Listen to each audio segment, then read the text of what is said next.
76 मैं केवल 3 तक गिनूंगा। अगर हमारे चैनल पर अपने हैं तो हमारे चैनल को लाइक सब्सक्राइब शेयर कमेंट करना ना भूले। धन्यवाद। पिछले अध्याय में एक लड़के ने कहा कि वह भाग्यशाली है कि उसे अनिमा से नहीं लड़ना पड़ा। इसके बाद सुधांश और देवेन का मुकाबला हुआ, जिसमें सुधांश ने हार मान ली और वह प्रतियोगिता से बाहर हो गया। इसके बाद दक्ष का मुकाबला सुचित्रा से हुआ, जिसमें दक्ष ने केवल एक ही मुक्के से सुचित्रा को हरा दिया, जिसे देखकर सभी लोग आश्चर्यचकित रह गए। इसके बाद अनंत ने कहा कि दक्ष ने गुप्त हमला करके सुचित्रा को हराया है, अन्यथा वह सुचित्रा को नहीं हरा पाता। इधर दक्ष ने इन सभी टिप्पणियों को सुनकर उन्हें पूरी तरह से नज़रअंदाज कर दिया। इसके बाद अनंत और ब्रिजेश के मध्य मुकाबला हुआ, जिसमें अनंत ने ब्रिजेश को हार मानने के लिए जोर दिया। इसके बाद जब ब्रिजेश ने अपनी ताकत दिखाई, तब सभी लोग आश्चर्यचकित रह गए। अर्णव सेन ने छठवें एल्डर से कहा कि वह समय के अनुसार ढल जाए, अन्यथा यह उनके लिए अच्छा नहीं होगा, जिसे सुनकर छठवें एल्डर का चेहरा उतर गया और उन्होंने अर्णव सेन से कुछ नहीं कहा।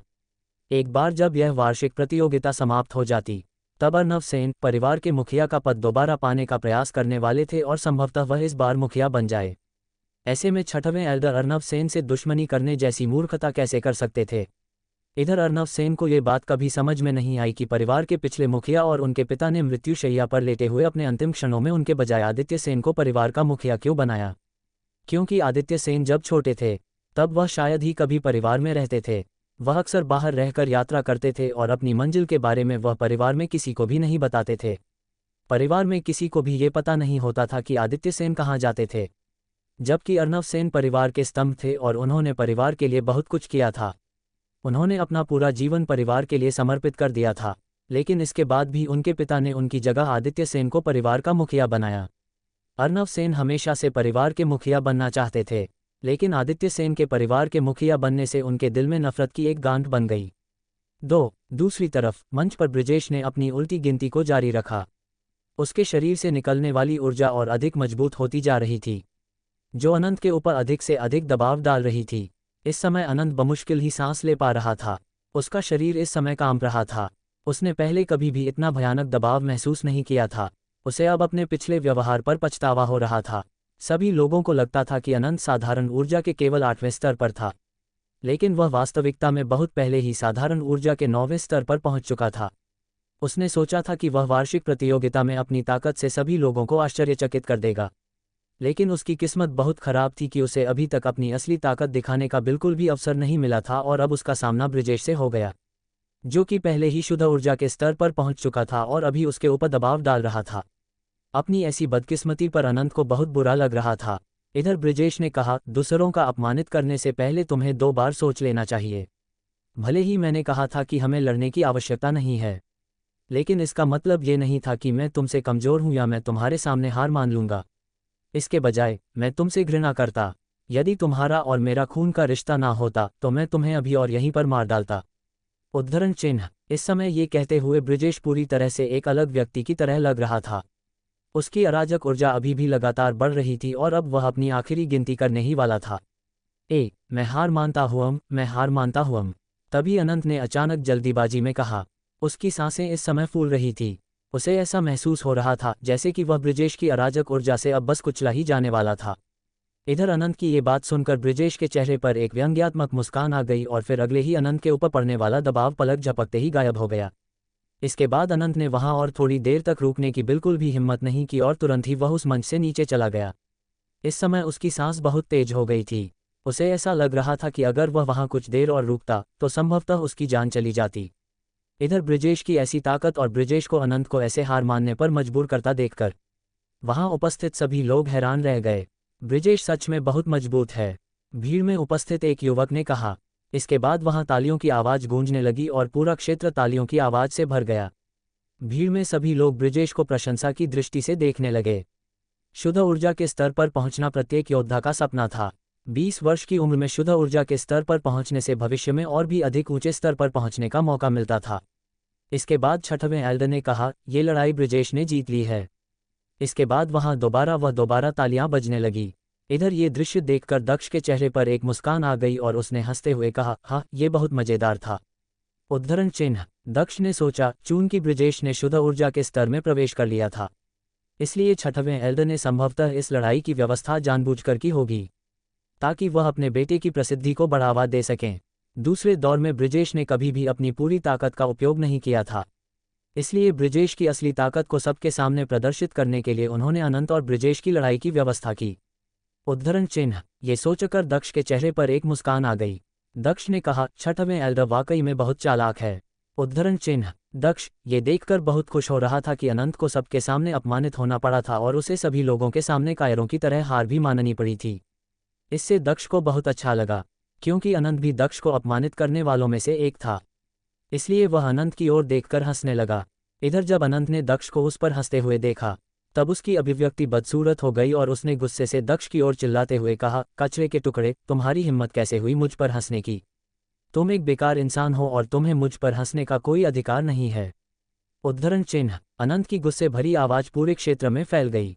जब लोगों ने ये देखा कि कैसे अनंत दक्ष के ऊपर चिल्ला रहा है, तो वह सभी हंसने लगे। हा हा हा हा हा हा। अर्नव सेन भी ये दृश्य देख रहे थे। उन्होंने कहा, अनंत ब्रिजेश से हार गया।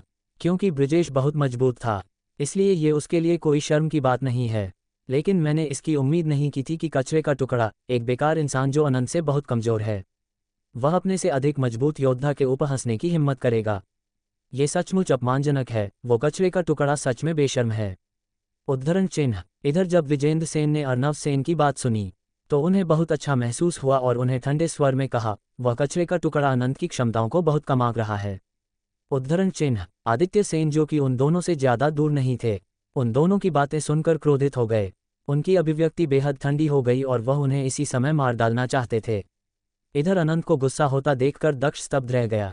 उसने नहीं सोचा था कि इतनी सी बात के लिए अनंत इतना ज्यादा गुस्सा हो जाएगा। इसके बाद अनंत ने दोबारा चिल्लाते हुए कहा, अब मेरा मुंह क्या देख रहे हो कचरे के टुकड़े? जाओ और जाकर अपने पिता के पीछे छिपे जाओ, या फिर आओ और मुझसे आकर लड़ो। क्या तुम में मुझसे लड़ने की हिम्मत है?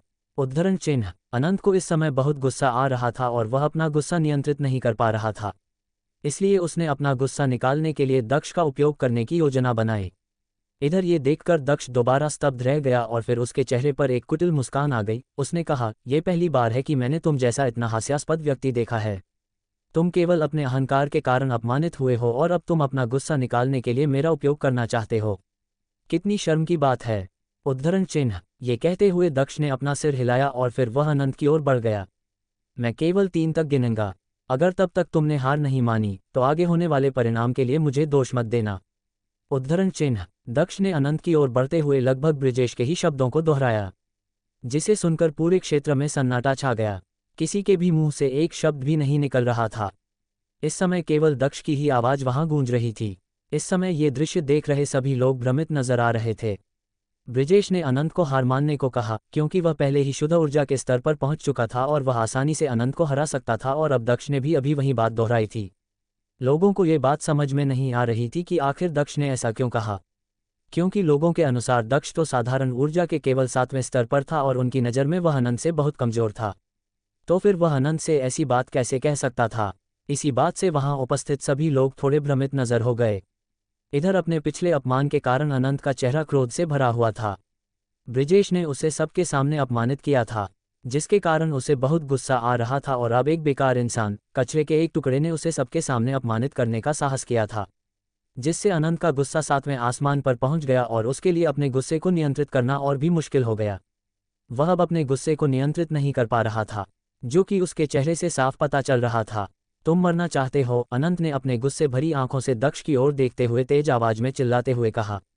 उसका चेहरा इस समय किसी जंगली जानवर की तरह क्रूर हो गया था।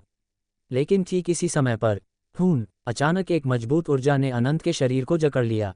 भले ही यह ऊर्जा ब्रिजेश की अराजक ऊर्जा जितनी मजबूत नहीं थी, लेकिन इससे अनंत का दिल जोरों से धड़कने लगा और उसका शरीर दोबारा डर से कांपने लगा।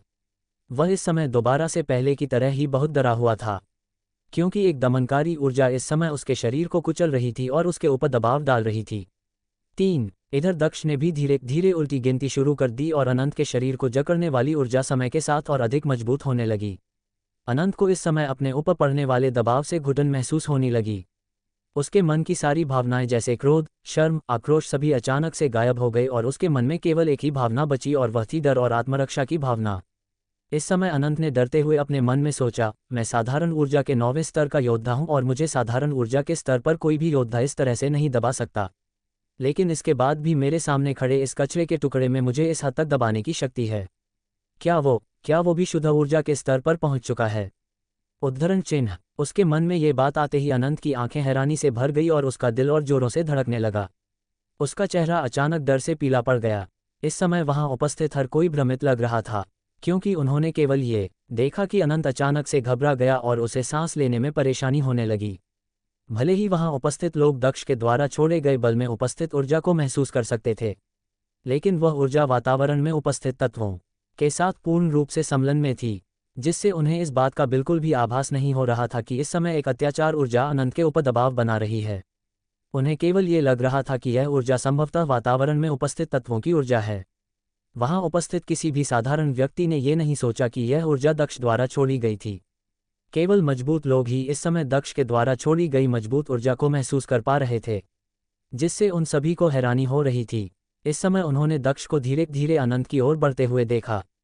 वहां अनंत ये महसूस कर पा रहा था कि दक्ष की ऊर्जा कितनी मजबूत है। इससे उसका दम घुटता जा रहा था।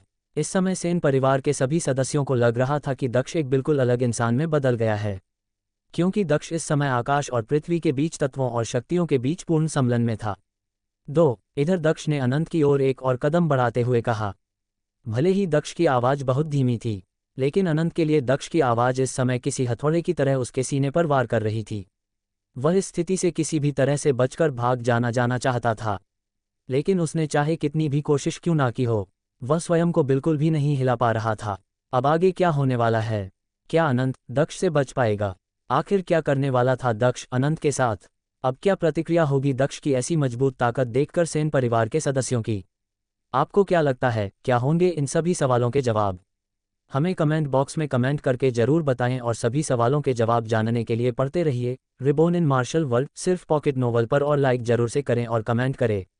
77 इसमें तुम्हारी क्या राय है दक्ष? पिछले अध्याय में वार्षिक प्रतियोगिता खत्म होने के बाद अर्नव सेन परिवार के मुखिया का पद प्राप्त करने की कोशिश करने वाले थे।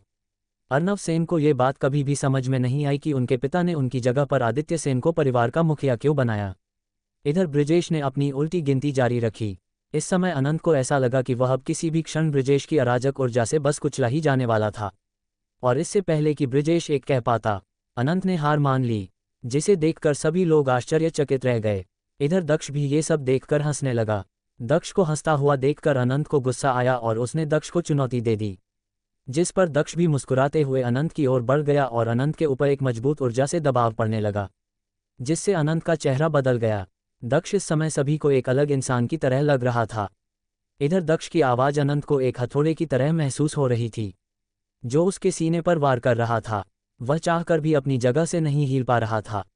इस समय तक अनंत के ऊपर पड़ने वाला दबाव पहले से कहीं अधिक मजबूत हो गया था। अनंत को बहुत उत्पीड़न महसूस हो रहा था और वह वहां से भागने का प्रयास कर रहा था। इस समय ऐसा बिल्कुल भी नहीं लग रहा था कि वहां कोई लड़ाई चल रही थी, बल्कि यह बहुत हास्यास्पद लग रहा था। अभी तक दक्ष ने केवल 2 ही कदम आगे बढ़ाया था, लेकिन अनंत को इस समय ऐसा लगा जैसे दक्ष ने उसके ऊपर 2 पहाड़ रख दिए हों और वह उस पहाड़ के नीचे कुचलने वाला हो। इधर प्रतियोगिता देख रहे लोगों ने आपस में फुसफुसाते हुए कहा, आखिर यहाँ क्या चल रहा है? क्या अनंत सच में भागने की कोशिश कर रहा है? उद्धरण चिन्ह। तब किसी और ने कहा, लगता है कि दक्ष ने आखिरकार अपनी वास्तविक प्रतिभा को उजागर कर दिया है। उसने अपनी छिपी हुई शक्ति का उपयोग है। अब क्या अब भी कोई उसे कचरे का टुकड़ा समझने की भूल करेगा? मुझे तो लगता है कि वह अब पहले वाला दक्ष नहीं है, बल्कि वह एक अलग इंसान बन गया है, जो इतना मजबूत है कि वह अपने सामने आने वाली हर बाधा को अपनी तलवार से काट सकता है। उद्धरण चिन्ह। इसी तरह की बातें इस समय भीड़ में चल रही थी। आखिर गिनती बची है। इधर दक्ष ने अनंत की ओर देखकर मुस्कुराते हुए कहा, लेकिन उसे देखकर ऐसा लग रहा था जैसे कि वह अनंत का मजाक उड़ा रहा हो। इस समय अनंत बुरी तरह से कांप रहा था। उसके पास एक भाला था, जो कि इस समय उसके हाथ से छुटकर नीचे गिर गया था। अनंत इस समय बहुत कमजोर और नाजुक लग रहा था। पहले ब्रिजेश को अनंत को इतना अपमानित करने की जरूरत नहीं थी। अगर वह ये पहले बता देता कि वह शुद्ध ऊर्जा के स्तर पर पहुंच गया है, तो अनंत पहले ही हार मान लेता, क्योंकि वह जानता था कि वह शुद्ध ऊर्जा के स्तर पर एक योद्धा से नहीं जीत सकता था। लेकिन इस समय दक्ष की ताकत ने उसके आत्मविश्वास और अहंकार को पूरी तरह से नष्ट कर दिया था और अनंत को इससे पहले की तुलना में बहुत अधिक अपमानित महसूस हुआ। इस समय अनंत को महसूस हो रहा था कि पहले वह कभी भी मजबूत नहीं था। बल्कि दूसरों को धमकाते रहने के कारण उसके मन ने ये कल्पना कर ली थी कि वह मजबूत है। ये बस उसकी कल्पना मात्र थी, जिससे उसे और भी अधिक डर लगने लगा। इस तरह का डर बहुत खतरनाक था, क्योंकि अगर वह इस डर पर काबू नहीं पा सका तो यह उसके मन में गहराई से जम जाएगा और इससे उसके लिए साधना में आगे प्रगति करना और भी अधिक मुश्किल हो जाएगा। मैं हार मानता हूँ। उद्धरण चिन्ह। अनंत अब इस दबाव को और अधिक बर्दाश्त नहीं कर पाया और उसने तुरंत पहले की ही तरह जल्दबाजी में दक्ष से कहा। इस समय उसे बहुत बुरा लग रहा था। वह ये सोच भी नहीं पा रहा था कि उसके साथ आखिर ऐसा कैसे हुआ। ठीक है, मेरी नज़रों से दूर हो जाओ, दक्ष ने अचानक मुस्कुराते हुए कहा। इसके बाद अनंत के ऊपर पड़ने वाला दबाव अचानक गायब हो गया। लेकिन इससे पहले कि अनंत वहां से जा पाता, दक्ष ने तुरंत कहा, मैंने कहा था कि मेरी नज़रों से दूर चले जाओ, लेकिन तुम अब भी यहीं हो। चूंकि तुम अब भी यहाँ से नहीं हो, तो चलो मैं तुम्हें यहाँ से वापस जाने का एक और मौका देता है। जाओ और अपने पेट के बल रेंगते हुए इस मंच से नीचे उतरो। उद्धरण चिन्ह। दक्ष ने दोबारा अनंत का अपमान करते हुए कहा। दक्ष के मन में अनंत के लिए जो गुस्सा था, वह इतनी आसानी से कैसे खत्म हो सकता था। दक्ष अनंत को ऐसे ही कैसे जाने दे सकता था। अगर अनंत दक्ष को हराने में सक्षम होता, तो क्या वह दक्ष को ऐसे ही जाने देता। वह दक्ष का और भी अधिक अपमान करता और उसे और भी ज्यादा धमकाता। वह दक्ष को इतनी आसानी से कभी भी नहीं जाने देता। लेकिन अब जबकि वह ये जान गया था कि वह दक्ष को नहीं हरा सकता, तब उसने बस ऐसे ही हार मान ली। क्या ये दक्ष के लिए पर्याप्त था? क्या दक्ष अनंत को ऐसे ही जाने दो सकता था? क्या दक्ष अनंत द्वारा किए अपमान को इतनी आसानी से भूल सकता था? ये बिल्कुल असंभव था। दक्ष कोई संत आदमी नहीं था। वह भी औरों की तरह क्रोध, प्रेम, नफरत, घृणा जैसी मानवीय भावनाओं वाला एक साधारण इंसान था।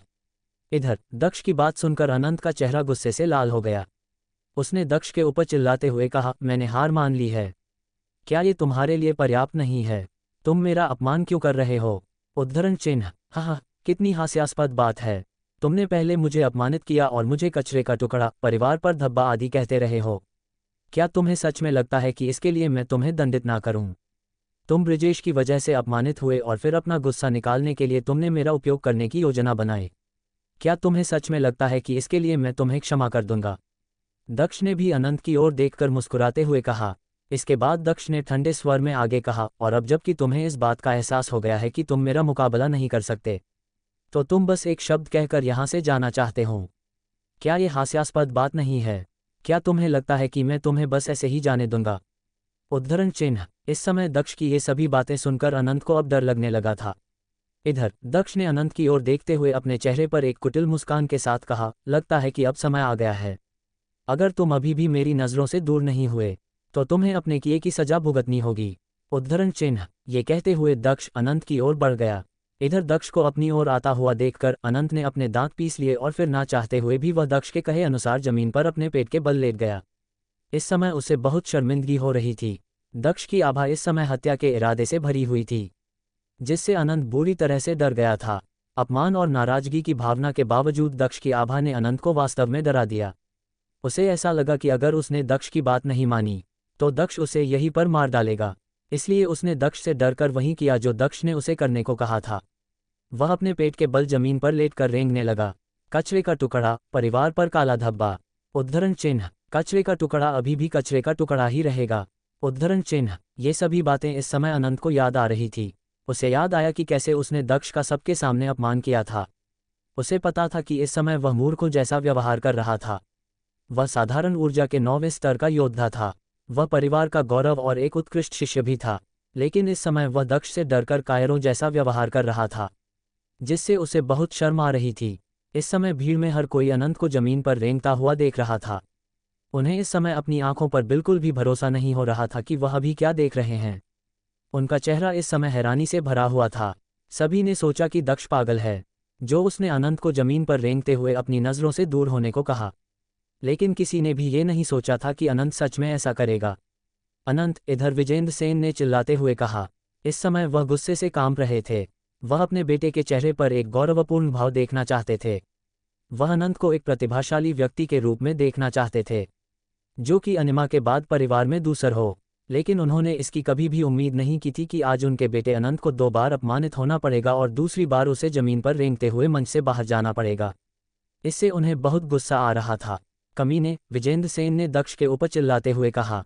वह दक्ष को वहीं पर मार डालना चाहते थे। ओह, जब आदित्य सेन ने देखा कि विजेंद्र सेन गुस्से में है, तब उन्होंने एक आलस्य भरी आह भरी और फिर वहां ऐसा लगा जैसे कि वहां का वातावरण धीरे धीरे ठंडा हो रहा हो। वह विजेंद्र सेन के किसी भी कृत्य को रोकने के लिए तैयार थे। इधर विजेंद्र सेन को इतने गुस्से में देखकर अर्नव सेन ने उन्हें शांत कराते हुए कहा, शांत हो जाओ, चिंता मत करो, वह कचरे का टुकड़ा ज्यादा देर तक अहंकारी नहीं रह पाएगा।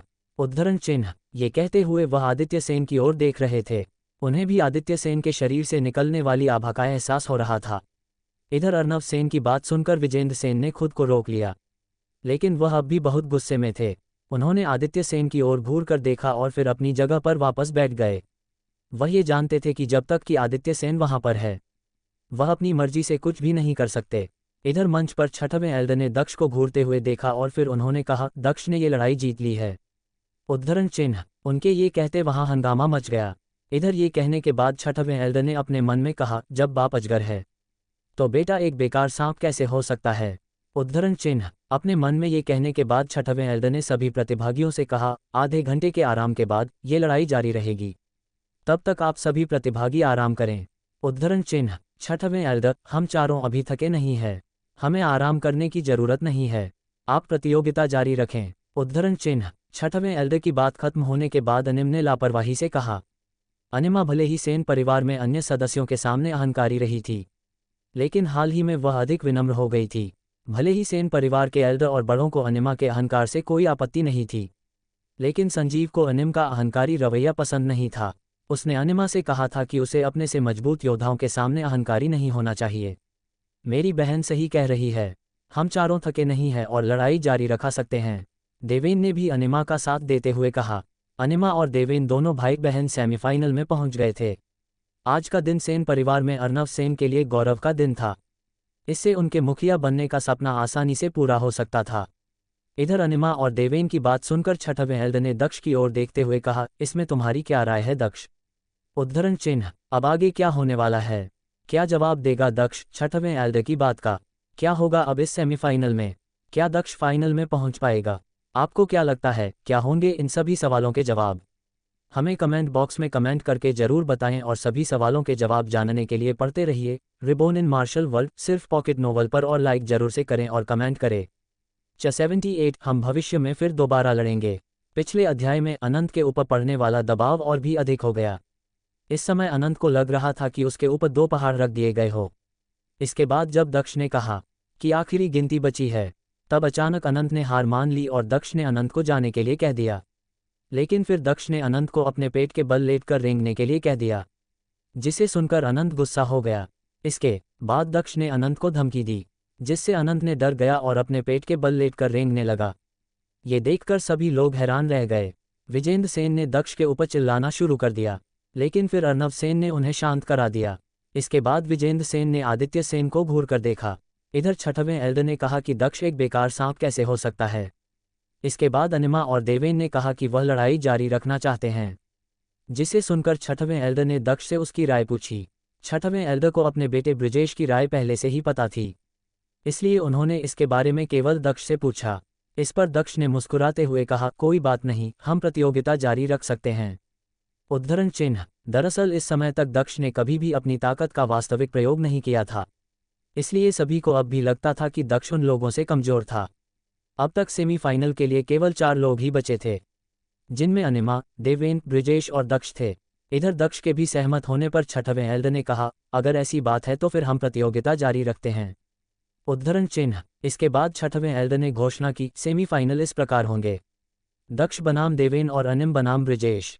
उद्धरण चिन्ह। इसके बाद उन्होंने दक्ष और देवेन की ओर देखते हुए कहा, दक्ष, देवेन, पहली लड़ाई तुम दोनों के बीच होगी। उद्धरण चिन्ह। इस पर दक्ष और देवेन ने भी सहमति में अपना सिर हिलाया। इधर छठवें एल्डर की घोषणा के बाद भीड़ में दोबारा चर्चाएं शुरू हो गई। छठवें एल्डर ने अप्रत्याशित रूप से ब्रिजेश को सच में अनिमा से लड़ने के लिए चुना। लगता है कि उन्हें अपने बेटे से बहुत ज्यादा उम्मीदें हैं। उद्धरण चिन्ह। ब्रिजेश और अनिमा दोनों ही बहुत मजबूत है, वह दोनों ही शुद्ध ऊर्जा के स्तर पर पहुंच चुके हैं। देवेन इन दोनों में से ही किसी से नहीं लड़ सकता, और जहां तक दक्ष की बात है, वह भी ब्रिजेश को नहीं हरा सकता। ब्रिजेश को केवल अनिमा ही हरा सकती है। इस तरह दक्ष और देवेन के मध्य लड़ाई ही एक उचित निर्णय है। शायद छठवें एल्डर भी ये बात अच्छी तरह से जानते हैं और इसीलिए उन्होंने इस तरह की व्यवस्था की है। वैसे भी लड़ाई की व्यवस्था किस तरह से की जाती है, इससे कोई मतलब नहीं है। जो महत्वपूर्ण है वह है सिर्फ ताकत। उद्धरण चिन्ह। इस समय भीड़ में इसी तरह की चर्चाएं चल रही थी। इधर अर्नव सेन अचानक अपनी जगह पर खड़े हुए और उन्होंने कहा, छठवें एल्डर, क्या मैं कुछ बोल सकता हूँ? उद्धरण चिन्ह। ठीक है, छठवें एल्डर ने भी हाँ में अपना सिर हिलाते हुए कहा। तब अर्नव सेन ने कहा, ये चारों जूनियर इस वर्ष की वार्षिक प्रतियोगिता में सर्वोच्च रैंक पर है। वे हमारे सेन परिवार की युवा पीढ़ी और सेन परिवार के भविष्य की संभावनाओं का प्रतिनिधित्व करते हैं। इसलिए मेरा मानना है कि अब हमें आगे की लड़ाई में किसी को भी तब तक मंच से नीचे उतरने की इजाज़त नहीं देनी चाहिए जब तक कि उन दोनों में से एक पूरी तरह से लड़ने में असमर्थ ना हो जाए। केवल इसी तरह से वह अपनी पूरी क्षमता का प्रदर्शन कर पाएंगे और उन्हें इस लड़ाई से अंतर्दृष्टि प्राप्त होगी। उद्धरण चिन्ह। ये कहते हुए अर्नव सेन बीच बीच में आदित्य सेन की ओर देखने लगे। ऐसा लग रहा था मानो कि वह आदित्य सेन को उकसाना चाहते हो। अर्नव सेन बहुत निर्दयी है। लगता है कि वह देवेन के हाथों दक्ष की साधना को नष्ट करवाना चाहते हैं। उद्धरण चिन्ह। अर्नव सेन की बात सुनकर भीड़ में उपस्थित लोगों ने कहा। वह सभी अर्नव सेन के विचारों को अच्छी तरह से समझ रहे थे। वह सभी ये जानते थे कि अर्नव सेन के इरादे कितने क्रूर थे। इधर इसके बाद अर्नव सेन ने आदित्य सेन की ओर देखकर मुस्कुराते हुए कहा, परिवार प्रमुख, आपका इस विषय में क्या विचार है?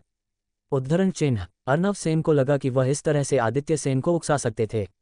यदि आदित्य सेन इस बात से सहमत हो जाते तो इससे आदित्य सेन की प्रतिष्ठा बर्बाद हो जाती और दक्ष मारा जाता, और यदि वह सहमत नहीं होते तो इससे दक्ष को हार का सामना करना पड़ता। अर्नव सेन ने दक्ष और आदित्य सेन को अपमानित करने के लिए इस अवसर का लाभ उठाया। इधर अर्नव सेन की बात सुनकर आदित्य सेन को उनके ऊपर गुस्सा भी आ रहा था और उन्हें शर्मिंदगी भी महसूस हो रही थी। दक्ष ने पहले ही उनकी अपेक्षाओं से अधिक ताकत दिखा दी थी, जिससे उन्हें दक्ष पर गर्व महसूस हो रहा था। लेकिन इस समय अर्नव सेन का प्रस्ताव पागलपन भरा था। भले ही दक्ष इस सेमीफाइनल में देवेन को हराने में सक्षम हो, लेकिन फाइनल में क्या दक्ष फाइनल में अनिमा को हरा पाएगा? अर्नव सेन का इरादा दक्ष को अपने किसी भी एक बच्चे के हाथों मरवाना था और आदित्य सेन ये जानते थे। इस समय आदित्य सेन समझ नहीं पा रहे थे कि इस स्थिति में उन्हें क्या करना चाहिए। आदित्य सेन को चुप देखकर अनवर सेन ने मजाकिया लहजे में कहा, क्या हुआ? क्या परिवार के मुखिया में इतना भी साहस नहीं है कि वह हमारे परिवार के जूनियर्स को ये देखने का मौका दे कि वास्तविक लड़ाई में वह क्या करने में सक्षम हैं? उद्धरण चिन्ह। ये कहते हुए अर्नव सेन एक कुटिल मुस्कान के साथ आदित्य सेन की ओर देख रहे थे। पिताजी, जल्द कीजिए और इस प्रस्ताव को स्वीकार कीजिए। जब दक्ष ने अपने पिता को चुप देखा तब उसने मंच से चिल्लाते हुए कहा। इस समय दक्ष का चेहरा एकदम शांत था। उसके पिता और उसने अर्नव सेन और उनके परिवार को कभी भी परेशान नहीं किया था और ना ही उन्होंने उनके साथ कभी कुछ गलत किया था, बल्कि वह अर्नव सेन को अपना रिश्तेदार मानते थे। लेकिन अर्नव सेन ने हमेशा आदित्य सेन का अपमान किया और दक्ष को क्षति पहुंचाने की कोशिश की। इसलिए अगर वह उनके साथ ऐसा करना चाहते थे तो दक्ष इसका बदला उनसे कैसे नहीं लेता। इधर दक्ष की बात सुनकर आदित्य सेन ने एक पल के लिए दक्ष की ओर देखा और फिर उन्होंने अर्नव सेन के कुटिल मुस्कान से भरे चेहरे की ओर देखा। फिर कुछ देर शांत रहने के बाद उन्होंने केवल 2 शब्द कहे, ठीक है। उद्धरण चिन्ह। ये कहने के बाद आदित्य सेन का चेहरा इस समय उदासीन रहा। अच्छा ठीक है आदित्य सेन, आप वास्तव में परिवार के मुखिया बनने के लायक है। चूंकि परिवार के मुखिया सहमत हैं तो छठवें एल्डर कृपया अनिमा और ब्रिजेश को पहले लड़ने की अनुमति दे। इसके बाद आप दक्ष और देवेन की लड़ाई करा सकते हैं। आदित्य सेन का जवाब सुनकर अर्नव सेन से खुशी से कहा। अर्नव सेन इस समय बहुत उत्साहित महसूस कर रहे थे और उन्हें बहुत संतुष्टि महसूस हो रही थी। चूंकि ने आदित्य सेन अब उनके प्रस्ताव को स्वीकार कर लिया था तो उनके अनुसार अब दक्ष का बर्बाद होना तय था। ठीक है। इधर छठवें एल्डर ने भी अपना सिर हिलाते हुए कहा। इसके बाद छठवें एल्डर ने घोषणा की, पहली लड़ाई दक्ष और देवेन के मध्य नहीं बल्कि अनिमा और ब्रिजेश के मध्य होगी। कृपया दोनों मंच पर आ जाए। उद्धरण चिन्ह। उनके ऐसा कहने के बाद अनिमा और ब्रिजेश दोनों मंच की ओर बढ़ गए। मंच पर कदम रखते हुए अनिमा ने कहा, तुम मुझे नहीं हरा सकते। अच्छा होगा कि तुम हार मान लो, अन्यथा तुम्हें चोट लग सकती है। उद्धरण चिन्ह। अनिमा ने अपने लाल वस्त्र पर लगे धूल को झाड़ते हुए कहा। इस समय वह बहुत अहंकारी लग रही थी। भले ही मैं तुम्हें हरा नहीं सकता, लेकिन नतीजा तय करने के लिए हमें अभी भी लड़ना ही होगा। उद्धरण चिन्ह। अनिमा के सामने आकर ब्रिजेश ने भी लड़ने की तैयारी करते हुए कहा। उसने तुरंत अपनी मार्शल स्पिरिट को सक्रिय कर दिया और फिर अगले ही पल वहां का माहौल तुरंत अविश्वसनीय रूप से गर्म हो गया। मंच पर गर्मी की तेज लहरें बहने लगी, जिससे भीड़ में खड़े लोगों को अपने चेहरे पर गर्माहट का एहसास हो रहा था। इस समय ब्रिजेश के पीछे एक जलती हुई आग की आकृति दिखाई देने लगी, जिसे देखकर अनिमा के चेहरे पर एक व्यंग्यात्मक मुस्कान आ गई और उसने कहा, ओह, तो तुम्हारी मार्शल स्पिरिट भी जागृत हुई है। बहुत खूब, लेकिन ये बहुत अफसोस की बात है कि तुम्हारे पास केवल एक फायर मार्शल स्पिरिट है, जो ज़्यादा मजबूत नहीं है। इसके साथ मेरे खिलाफ लड़कर तुम कभी नहीं जीत पाओगे। उद्धरण चिन्ह। साधना के मार्ग पर प्रमुख कदमों में से एक कदम शुद्ध ऊर्जा के स्तर पर पहुंचना था और फिर उसके बाद अपनी मार्शल स्पिरिट को जागृत करना था। जहां एक और किसी की मार्शल स्पिरिट जागृत होने पर वह बहुत मजबूत हो जाता था, तो वही दूसरी ओर किसी की मार्शल स्पिरिट जागृत होने के बाद भी वह मजबूत नहीं हो पाता था, क्योंकि उसकी मार्शल स्पिरिट औसत दर्जे की और कम ताकत वाली होती थी। अनिमा की सार्वभौमिक मार्शल स्पिरिट बहुत मजबूत थी, जो जागृत होने के बाद और भी अधिक मजबूत हुई और इससे अनिमा की ताकत बहुत अधिक बढ़ गई। बर्फ और आग जैसे तत्वों पर उसका नियंत्रण एक नई ऊंचाइयों तक पहुंच गया। इधर ब्रिजेश से ये कहने के बाद अनिमा ने भी अपनी सार्वभौमिक मार्शल स्पिरिट को सक्रिय कर दिया। अगले ही पल आग और बर्फ की सार्वभौमिक मार्शल स्पिरिट की आकृति अनिमा के पीछे प्रकट हो गई। अनिमा के पीछे बर्फ के एक बड़े से टुकड़े के ऊपर लाल आग की लपटों से जलती हुई एक आकृति दिखाई दी। आग की लपटों ने बर्फ के टुकड़े को घेर लिया था। वहां का माहौल अनिमा के मार्शल स्पिरिट के प्रकट होते ही बदल गया। वहां भीड़ में खड़े लोगों को कभी तेज गर्मी तो कभी कड़ाके की ठंड का एहसास होने लगा। भीड़ में खड़े लोगों के लिए यह एक बेहद अजीब एहसास था। मैंने सुना था कि अनिमा की आग और बर्फ की सार्वभौमिक मार्शल स्पिरिट जागृत हुई है। लगता है कि यह कोई अफवाह नहीं बल्कि सच है। उसकी सार्वभौमिक मार्शल स्पिरिट सच में जागृत हो चुकी है। वह सेन परिवार की सच्ची प्रतिभा है। दक्ष, वह कचरे का टुकड़ा उसके सामने कुछ भी नहीं है। उद्धरण चिन्ह। बिल्कुल, तुमने सही कहा। इसमें कोई आश्चर्य की बात नहीं है कि परिवार के बहुत से एल्डर्स का समर्थन करने को तैयार हैं। आग और बर्फ की सार्वभौमिक मार्शल स्पिरिट एक उच्च स्तरीय सार्वभौमिक मार्शल स्पिरिट है। वह आग के साथ साथ बर्फ संबंधी मार्शल आर्ट तकनीकों का भी अभ्यास कर सकती है, जो उसकी आग और बर्फ की मार्शल तकनीकी ज्ञान के साथ मिलकर उसकी चपलता तकनीकों में भी वृद्धि करेगी। ये वास्तव में एक बहुत ही मजबूत सार्वभौमिक मार्शल स्पिरिट है। उद्धरण चिन्ह। परिवार के एल्डर्स ने अनिमा की प्रशंसा करते हुए कहा। अर्नव सेन परिवार के एल्डर्स को अपनी बेटी अनिमा की प्रशंसा करते हुए सुनकर खुश हो गए और उनके चेहरे पर एक बड़ी सी मुस्कान आ गई। उनके अगल बगल के अन्य एल्डर्स भी मुस्कुराने लगे। दूसरी तरफ मंच पर अनिमा ने हमले की पहल करते हुए उदासीन स्वर में कहा, बर्फीला हिमपात। उसके ऐसा कहते ही मंच पर सफ़ेद कोहरा छाने लगा, जिससे ठंडी हवाएं और ऊर्जा निकलने लगी। बर्फ में आग की प्रतिरोधक क्षमता होती है, इसलिए अनिमा ने ब्रिजेश के खिलाफ बर्फ कौशल का उपयोग किया। आग का गोला, ब्रिजेश ने भी चिल्लाते हुए कहा। उसने अपना हाथ आगे किया और उसके हाथ में अचानक एक आग का गोला आ गया। आइस स्पाइक, अनिमा ने भी तुरंत कहा। वह ब्रिजेश के आग के गोले से बिल्कुल भी नहीं डरी। इधर अनिमा के ये कहते ही उस सफ़ेद कोहरे से अचानक बर्फ का एक नुकीला क्रिस्टल निकला और वह सीधे जाकर ब्रिजेश के हाथ पर लगा। आह! ब्रिजेश के मुंह से एक आह निकली। बर्फ के नुकीले क्रिस्टल की वजह से ब्रिजेश का आग का गोला उसके हाथ में ही नष्ट हो गया और उसके हाथ में चोट लग गई, जिससे उसे दर्द हुआ। इसके बाद अगले ही पल उसके हाथ के ऊपर बर्फ की एक परत बन गई। इसके अगले ही पल ब्रिजेश खांसने लगा, क्योंकि सफ़ेद कोहरे में उपस्थित बर्फ के छोटे छोटे कण उसके नाक और मुंह के जरिए उसके फेफड़ों तक पहुंचकर उस पर हमला करने लगे, जिससे ब्रिजेश को प्रतिक्रिया का सामना करना पड़ा। ब्रिजेश ने खांसते हुए कहा, जलना। उसके ऐसा कहते ही ब्रिजेश के हाथ की बर्फ पिघल गई, साथ ही उसके आसपास की बर्फ भी पिघलकर वाष्पित हो गई और धुएं में बदल गई, जिसका उल्टा असर ब्रिजेश पर ही हुआ और उसे सांस लेने में भी परेशानी होने लगी। इस समय ब्रिजेश को अपने हाथ में भी दर्द हो रहा था और उसे ऐसा लग रहा था जैसे कि उसका सिर फटने वाला हो। बूम! तभी अचानक एक विस्फोटक हुआ और ब्रिजेश उड़ते हुए पीछे की ओर चला गया। ब्रिजेश! छठवें एल्डर ने चिंतित स्वर में चिल्लाते हुए कहा। इस समय ब्रिजेश की हालत खराब हो चुकी थी और उसके मुंह से खून निकल रहा था। उसे आंतरिक चोटें आई थी, जिससे उसे बेहद दर्द का एहसास हो रहा था। दरअसल जब ब्रिजेश ने बर्फ को वाष्पित किया, तब अचानक एक बर्फीला क्रिस्टल धुएं से निकला और ब्रिजेश से टकरा गया, जिससे एक विस्फोटक ध्वनि उत्पन्न हुई। इसके बाद ब्रिजेश खुद को संभालते हुए खड़ा हुआ और फिर उसने अनिमा को घूर कर देखते हुए कहा, भविष्य में हम फिर दोबारा लड़ेंगे। उद्धरण चिन्ह। ये कहने के बाद उसने अपने सीने पर हाथ रखा और मुड़कर वहां से चला गया, जिसे देखकर उसके पिता के मुंह से एक आह निकली। भले ही ब्रिजेश स्वाभाविक रूप से प्रतिभाशाली नहीं था, लेकिन वह बेहद दृढ़ और जिद्दी स्वभाव का था। वह सबसे मजबूत योद्धा बनना चाहता था। भले ही उसके पास प्रतिभा नहीं थी, लेकिन फिर भी वह दूसरों की तुलना में अधिक मेहनत करता था। उसके पिता के रूप में छठवें एल्डर को ब्रिजेश के बारे में अच्छे से पता था। अब आगे क्या होने वाला है? क्या दक्ष देवेन को हरा पाएगा? क्या होगा दक्ष और देवेन के मध्य लड़ाई में? क्या दक्ष फाइनल में जा पाएगा? आपको क्या लगता है, क्या होंगे इन सभी सवालों के जवाब? हमें कमेंट बॉक्स में कमेंट करके ज़रूर बताएं और सभी सवालों के जवाब जानने के लिए पढ़ते रहिए रिबोन इन मार्शल वर्ल्ड सिर्फ पॉकेट नोवेल पर और लाइक जरूर से करें और कमेंट करें। 79 दक्ष बनाम देवेन। पिछले अध्याय में 6वें एल्डर के पूछने पर दक्ष ने भी सहमति जताई और 6वें एल्डर ने सेमीफाइनल में लड़ने वालों का नाम लिया, जिसके बाद अर्नव सेन खड़े हुए और फिर उन्होंने कहा कि उन्हें हार मानने के नियम को हटा देना चाहिए। इससे प्रतिभागी आखिर तक लड़ेंगे और उनके अंतर्ज्ञान में वृद्धि होगी। इसके बाद उन्होंने आदित्य सेन की राय पूछी। उन्होंने कहा कि क्या आदित्य सेन में ये करने का साहस नहीं है। वह इसके जरिए आदित्य सेन को उकसाना चाहते थे। इसके बाद दक्ष के कहने के बाद आदित्य सेन माने और फिर 6वें एल्डर ने लड़ाई शुरू करा दी, जिसमें पहले अनिमा और ब्रिजेश की लड़ाई हुई। ब्रिजेश के पास एक फायर मार्शल स्पिरिट थी, लेकिन जब अनिमा ने अपनी मार्शल स्पिरिट को सक्रिय किया तब सभी लोग चौंक गए। इसके बाद उन दोनों के बीच लड़ाई शुरू हो गई। अनिमा ने जल्द ही ब्रिजेश को हरा दिया। ब्रिजेश ने कहा कि वह भविष्य में फिर लड़ेंगे।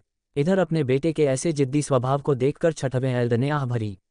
इधर ब्रिजेश की बात सुनकर अनिमा ने अहंकारी स्वर में कहा, तुम मुझे कभी नहीं हरा पाओगे, इसलिए सपने देखने छोड़ दो। उद्धरण चिन्ह। अनिमा जानती थी कि वह भविष्य में बहुत मजबूत हो जाएगी और उस समय कोई भी उसका मुकाबला नहीं कर पाएगा। चूंकि उसे अभी कोई नहीं हरा पाया, तो वह भविष्य में उसे कैसे हराएगा। तब वह अभी से और भी ज़्यादा मजबूत हो जाएगी। बर्फ और आग की सार्वभौमिक मार्शल स्पिरिट। वह एक ही समय में दो विपरीत विरोधी शक्तियों का उपयोग करने में सक्षम है। इस तरह से भविष्य में उसकी शक्ति बढ़ती ही रहेगी। उद्धरण चिन्ह। आदित्य सेन ने अनिमा की ओर देखते हुए कहा। इस समय उन्हें और भी ज़्यादा गुस्सा आ रहा था, क्योंकि अनिमा जितनी अधिक मजबूत होगी, दक्ष के लिए खतरा भी उतना ही ज़्यादा होगा। इसके बाद तुम्हारी बारी है। उद्धरण चिन्ह। इधर अनिमा ने दक्ष की ओर एक ठंडी मुस्कान के साथ देखते हुए कहा। इसके बाद वह भी मंच से नीचे चली गई। इधर दक्ष ने अपना सिर उठाकर असीम आकाश की ओर देखा और फिर वह धीरे धीरे मंच की ओर चला गया। देवेन पहले से ही मंच पर पहुंच चुका था और वह दक्ष का इंतजार कर रहा था। मैं बहुत समय से इस पल का इंतजार कर रहा था।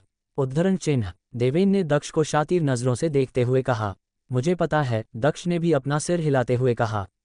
जब से तुम इस प्रतियोगिता में आए हो, तब से तुम्हारे जीतने की कोई उम्मीद नहीं थी। अगर तुम इस समय मेरी जगह अनिमा से भी लड़ते, तब भी तुम इस मंच से सुरक्षित वापस नहीं जा पाते। देवेन ने क्रूर मुस्कान के साथ कहा। देवेन की बात सुनकर दक्ष हंसने लगा। उसने देखा कि देवेन में भी उसकी बहन की तरह ही बहुत घमंड और आत्मविश्वास था। उसकी नज़रों में दक्ष का कोई भी मूल्य नहीं था। तुम हंस किस बात पर रहे हो? क्या तुम्हें लगता है कि अगर तुमने अनंत को हरा दिया, तो तुम मुझे भी हरा सकते हो? अगर तुम ऐसा सोचते हो, तो तुम अपनी क्षमताओं को बहुत अधिक आंक रहे हो। देवेन ने दक्ष को देखते हुए कहा। बस यहाँ आओ और कहो कि तुम यहाँ सबसे मजबूत हो। कहो कि तुम भविष्य में भी सबसे ताकतवर रहोगे। हाँ, क्या तुम्हें लगता है कि ऐसा मजाक सुनकर मुझे हंसी नहीं आएगी? दक्ष ने देवेन का मजाक उड़ाते हुए कहा। दक्ष ने अनंत से बिल्कुल भी लड़ाई नहीं की थी और फिर भी उसने अनंत को पेट के बल रेंगने के लिए विवश कर दिया था। और यहाँ देवेन, जो कि शायद साधारण ऊर्जा के 9वें स्तर पर ही थी, वह दक्ष के सामने इतना अभिमानी होने का साहस कर रहा था। ये सच में हास्यास्पद था। जाहिर है इधर दक्ष के हंसने से देवेन और भी ज़्यादा क्रोधित हो गया। इसके बाद अचानक देवेन के चेहरे पर एक कुटिल मुस्कान आ गई और फिर उसने कहा, ठीक है, मैं समझा हूँ। संभवतः डर के कारण तुम्हारा मानसिक संतुलन बिगड़ गया है। कोई बात नहीं, मैं आज तुम्हारी साधना को नष्ट करके तुम्हें वास्तविक कचरे का एक बेकार टुकड़ा बनाऊंगा। उद्धरण चिन्ह। ये कहते ही देवेन ने अपनी मार्शल स्पिरिट को सक्रिय कर दिया और उसके पीछे बर्फ की मार्शल स्पिरिट दिखाई देने लगी और फिर एक जमा देने वाली ठंडी आभा उसके शरीर के चारों ओर घूमने लगी, जिसे देखकर और महसूस करते हुए सभी लोग चौंक गए। यहाँ तक कि परिवार के एल्डर्स भी शांत नहीं रह सके। शुद्ध ऊर्जा का स्तर। देवेन ने भी शुद्ध ऊर्जा के स्तर पर कदम रखा है और उसने भी ब्रिजेश की तरह अपनी ताकत छिपाई। उद्धरण चिन्ह। भीड़ में उपस्थित लोगों ने कहा। इस समय वह सभी देवेन की वास्तविक ताकत देखकर पूरी तरह से हैरान रह गए थे। इसमें कोई आश्चर्य की बात नहीं कि अनिमा और देवेन के पिता का सेन परिवार में इतनी बड़ी भूमिका है। उनके दोनों ही बेटे और बेटी शुद्ध ऊर्जा के स्तर पर पहुंच चुके हैं। वो दोनों ही बहुत प्रतिभाशाली हैं, जो ही वर्षों में एक बार ही देखने को मिलता है। ये हमारे सेन परिवार के लिए बहुत ही खुशी की बात है। इससे भविष्य में परिवार की संभावनाएं असीमित होंगी। मुझे लगता है कि अब परिवार के मुखिया को बदलने की जरूरत है। उद्धरण चिन्ह। उच्च स्थान पर बैठे परिवार के एल्डर्स में से एक ने कहा। इस समय वहां उपस्थित सभी एल्डर यही सोच रहे थे कि अब उन्हें आदित्य सेन की जगह पर अर्नव सेन को परिवार का मुखिया बना देना चाहिए। उन्होंने सोचा कि इससे परिवार की प्रसिद्धि और महिमा एक नई ऊंचाइयों तक पहुंच जाएगी और सेन परिवार पूरे शाहपुर सिटी में पहले स्थान पर आ जाएगा, जिसके बारे में सोचकर ही वह सभी उत्तेजित हो गए। इस वर्ष की वार्षिक प्रतियोगिता के फाइनल में मैं अपनी बहन के साथ लड़ूंगा। उस फाइनल लड़ाई से पहले तुम मेरे लिए व्यायाम का उपकरण मात्र हो। इस लड़ाई के बाद तुम और तुम्हारे पिता दोनों ही अपनी स्थिति से नीचे गिर जाओगे। इस लड़ाई के बाद तुम एक अपंग बन जाओगे और तुम्हारे पिता अपने मुखिया के पद से हटा दिए जाएंगे। उन्हें भी तो अपने अपंग बेटे की देखभाल करने के लिए अधिक समय की आवश्यकता होगी, है ना? उद्धरण चिन्ह। देवेन ने आखिरकार अपना वास्तविक चेहरा दिखाते हुए कहा। ठंडी ऊर्जा इस समय पूरे क्षेत्र में फैल गई। बर्फ के मार्शल कौशल, चपलता, तकनीकें और क्षमताएं सभी बहुत मजबूत होती थी। इस समय ठंडी हवा देवेन के चारों ओर घूम रही थी। वह कहीं से भी कमजोर नहीं था। वह शायद अनिमा जितना ही मजबूत था या शायद उससे भी अधिक मजबूत था। बहुत जल्द दक्ष का शरीर बर्फ की मोटी परत से ढक गया। इस समय तक लड़ाई ठीक से शुरू भी नहीं हुई थी और दक्ष पहले से ही प्रभावित हो चुका था। Lightning thunder. इधर दक्ष ने भी अपना हमला शुरू कर दिया। अगले ही पल वहां वातावरण में बिजली की गर्जनाएं गूंज उठी, जिससे वहां उपस्थित सभी लोग स्तब्ध रह गए। फिर इसके तुरंत बाद दक्ष के शरीर को ढकने वाली बर्फ की मोटी परत तुरंत मोम की तरह पिघली और दक्ष ने तुरंत अपनी पीठ से तलवार निकाल ली। इस समय दक्ष की तलवार से बिजली की तेज रोशनी निकल रही थी। जब लोगों ने दक्ष की तलवार से निकलने वाली रोशनी को देखा तो वह सभी ये जाने कि दक्ष में भी असाधारण प्रतिभा है। हालांकि इस समय सभी लोगों की नज़रें केवल देवेन, अनिमा और ब्रिजेश पर ही थी, क्योंकि उन तीनों ने ही शुद्ध ऊर्जा के स्तर पर कदम रख लिया था। इधर दक्ष ने अपनी तलवार को देवेन की दिशा में बढ़ा दिया।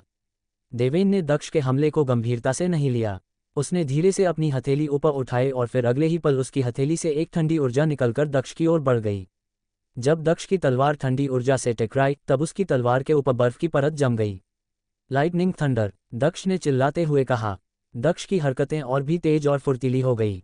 तलवार के तेजी से हिलने के कारण उत्पन्न कंपन से तलवार के ऊपर जमने वाली बर्फीली परत टूटकर बिखर गई और फिर दक्ष की तलवार दोबारा देवेन की ओर बढ़ गई। ये देखकर देवेन ने ठंडे चेहरे के साथ दक्ष को देखा और फिर उसने अपनी हथेली दक्ष की तलवार की दिशा में बढ़ा दी। तब एक तेज और मजबूत बर्फीली ऊर्जा देवेन की हथेली से निकली और दक्ष की तलवार की नोक से टकरा गई, जिससे दक्ष की तलवार कांपने लगी और पूरे क्षेत्र में एक मजबूत ठंडी ऊर्जा भरने लगी। जो योद्धा शुद्ध ऊर्जा के स्तर पर पहुंच गए हैं वह वास्तव में बहुत मजबूत है।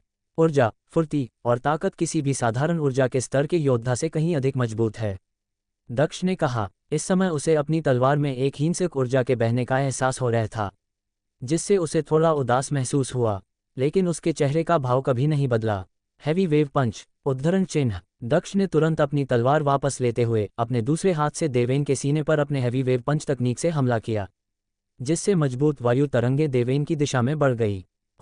वायु तरंगों में उपस्थित ऊर्जा को महसूस करते हुए देवेन ने अपनी आंखें चढ़ा ली। उसने ये कभी नहीं सोचा था कि दक्ष एक ही समय में अपने दोनों हाथों का उपयोग करते हुए दो अलग अलग कौशल का इतनी मजबूती से उपयोग भी कर सकता था। इस तरह से हमला करना किसी भी योद्धा के लिए बहुत कठिन था, लेकिन दक्ष ने इसे बड़ी ही आसानी से और बिना किसी गलती से कर लिया था, जिससे देवेन को थोड़ी हैरानी हुई। आइस एयर शील्ड, देवेन ने कहा। उसके ऐसा कहते ही उसके चारों ओर बर्फीली हवा और बर्फ के टुकड़े तेजी से घूमने लगे, जिससे टकराकर वायु तरंगें रुक गई।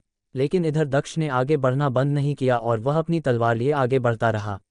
दक्ष की तलवार हवा को काट रही थी, जिससे हवा में सीटी बजने की आवाज आ रही थी। वातावरण में बिजली की गड़गड़ाहट और भी तेज होती जा रही थी। दक्ष अपने पैरों पर बिना पीछे हटे पहाड़ की तरह खड़ा हुआ था, जो कदम दर कदम आगे बढ़ रहा था।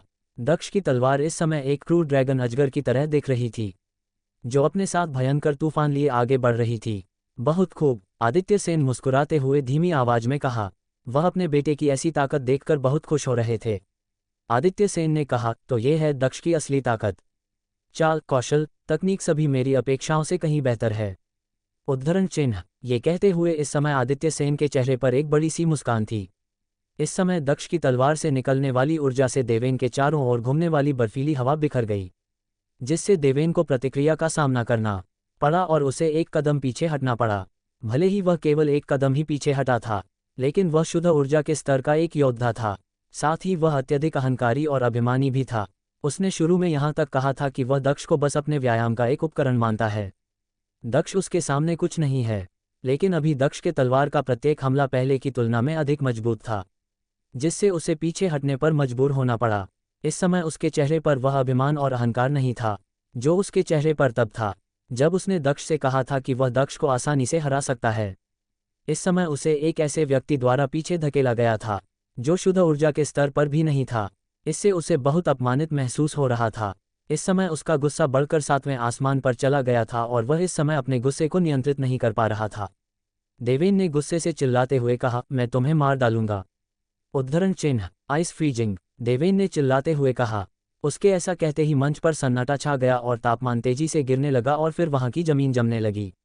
आकाश से असामान्य रूप से बर्फ गिरने लगी। बर्फ के टुकड़े मंच पर गिरने लगे और कुछ टुकड़े देवेन के चारों ओर घूमने लगे, जिससे वह देवेन के चारों ओर बर्फ की एक ढाल की तरह दिखने लगा। तापमान तब तक नीचे गिरता रहा जब तक कि मंच पर उपस्थित हर चीज जम नहीं गई। अगर तुम मुझे मारना चाहते हो तो इसके लिए सबसे पहले तुम्हारे पास ऐसा करने के लिए ताकत होनी चाहिए।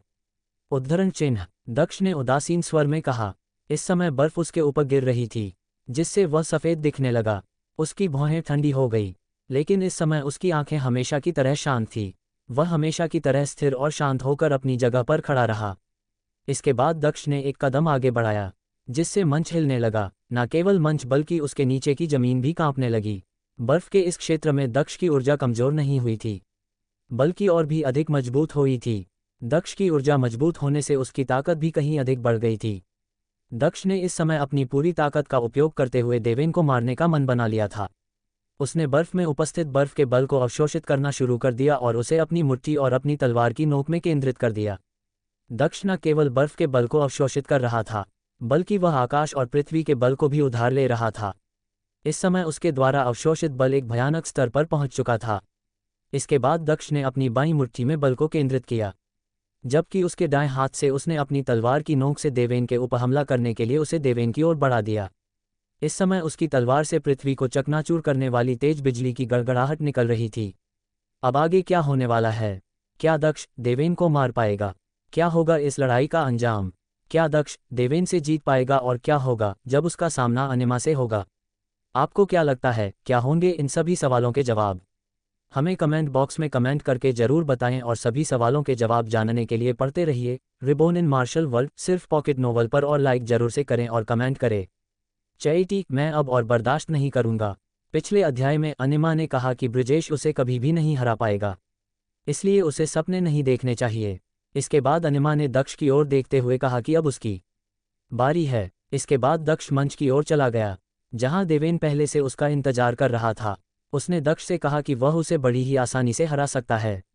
वह दक्ष को अपंग बना देगा और फिर आदित्य सेन के मुखिया का पद भी उनसे छीन जाएगा, जिस पर दक्ष हंसने लगा। इसके बाद जब देवेन ने अपनी मार्शल स्पिरिट को सक्रिय किया, तब सभी लोग हैरान रह गए। सभी एल्डर इस बारे में सोचने लगे कि उन्हें परिवार के मुखिया को बदलना चाहिए। इधर दक्ष ने भी अपनी तलवार निकाल ली और फिर उन दोनों के बीच लड़ाई शुरू हो गई। कुछ हमलों के बाद भी देवेन दक्ष पर हावी नहीं हो सका, बल्कि दक्ष ने देवेन को एक कदम पीछे हटने पर मजबूर कर दिया, जिसे देखकर आदित्य सेन खुश हो गए। इसके बाद दक्ष ने देवेन को मारने के उद्देश्य से अपने मुक्के में बल को केंद्रित किया और अपनी तलवार से देवेन की ओर हमला कर दिया। दक्ष के तलवार की गर्जना की शक्ति हर हमले के साथ बढ़ती जा रही थी। उसके हमले हवा में एक असली बिजली के समान चम रहे थे। ऐसा लग रहा था जैसे कि मंच में उपस्थित बर्फ का क्षेत्र थंडर और बिजली की शक्ति से टुकड़े टुकड़े हो रहे हो। दक्ष की ऐसी ताकत देखकर देवेन की आंखें सदमे से जम गई। दक्ष की तलवार अब एक पल पहले की तुलना में और भी अधिक मजबूत और शक्तिशाली हो गई थी। देवेन के बर्फीले वातावरण के निर्माण का उद्देश्य दक्ष की आक्रमण शक्ति को घटाना था, बढ़ाना नहीं।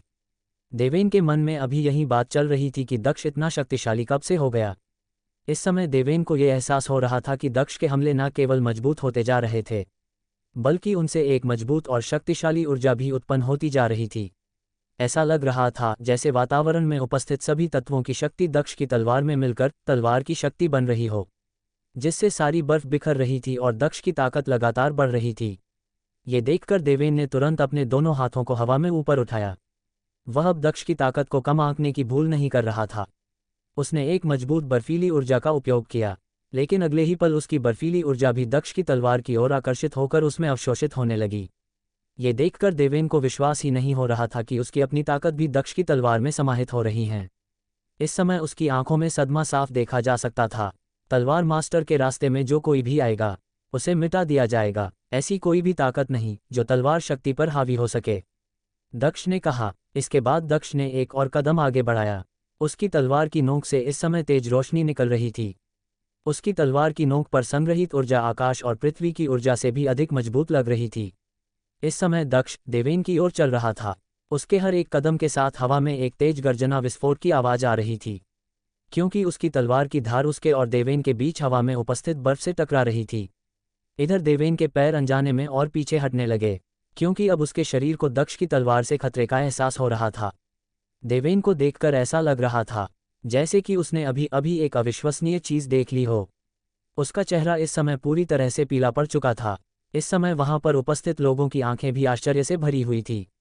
उन्हें अपनी आंखों पर बिल्कुल भी विश्वास नहीं हो रहा था कि वह अभी अपने सामने क्या देख रहे थे। दक्ष इस समय आगे बढ़ता जा रहा था, जबकि देवेन लगातार पीछे हटता जा रहा था। इससे कौन आश्चर्यचकित नहीं हो सकता था। ये कैसे संभव है? असंभव है ये। उद्धरण चिन्ह। दक्ष इतना मजबूत कैसे हो सकता है? उद्धरण चिन्ह। देवेन शुद्ध ऊर्जा के स्तर पर पहुंच चुका है, लेकिन फिर भी वह दक्ष की तलवार से पीछे हट रहा है, जो कि केवल साधारण ऊर्जा के स्तर का योद्धा है। आखिर ये हुआ कैसे? उद्धरण चिन्ह। इस समय भीड़ में उपस्थित लोगों के बीच इसी तरह की ना जाने कितनी चर्चाएं चल रही थी। भीड़ को नहीं पता था कि इस तथ्य को समझा कैसे जाए कि दक्ष इतना मजबूत कैसे हो सकता है जो देवेन को पीछे हटने पर मजबूर कर सके। साधारण ऊर्जा और शुद्ध ऊर्जा के स्तर के बीच अंतर छोटा नहीं था, वहां बहुत बड़ा अंतर था, जिसके कारण अगर कोई योद्धा दोनों के बीच शक्ति के अंतर को कम करना चाहता है तो उसे बहुत अधिक प्रतिभाशाली होने की जरूरत है, और इतनी कम उम्र में ऐसा करने के लिए तो एक सच्ची प्रतिभा की आवश्यकता थी। उन लोगों को ये बात बिल्कुल भी समझ में नहीं आ रही थी कि दक्ष सेन का कचरे का टुकड़ा इतने कम समय में इतना अधिक प्रतिभाशाली कैसा बन गया। अर्नव सेन इस समय और भी ज्यादा चकित थे। उनका चेहरा इस समय अत्यंत कुरूप और विकृत हो गया। दक्ष के प्रति उनकी हत्या का इरादा अब और भी अधिक मजबूत हो गया। इधर आदित्य सेन और अधिक आश्चर्यचकित लग रहे थे। उनके चेहरे पर अभी एक बहुत बड़ी मुस्कान थी और उनकी आंखों में गर्व का भाव था। आदित्य सेन कहा, इसमें कोई आश्चर्य की बात नहीं कि दक्ष में इतना अधिक आत्मविश्वास था और वह इस प्रतियोगिता में हिस्सा लेने के लिए इतना दृढ़ था। अपनी तलवार का उपयोग करते समय दक्ष उम्मीद से परे शक्तिशाली है। वह उसी स्तर के अन्य किसी भी योद्धा और यहाँ तक कि अपने से एक स्तर ऊपर के योद्धा से भी बहुत अधिक मजबूत है। लगता है कि दक्ष ने भी अभी तक अपनी असली ताकत को छिपा कर रखा था।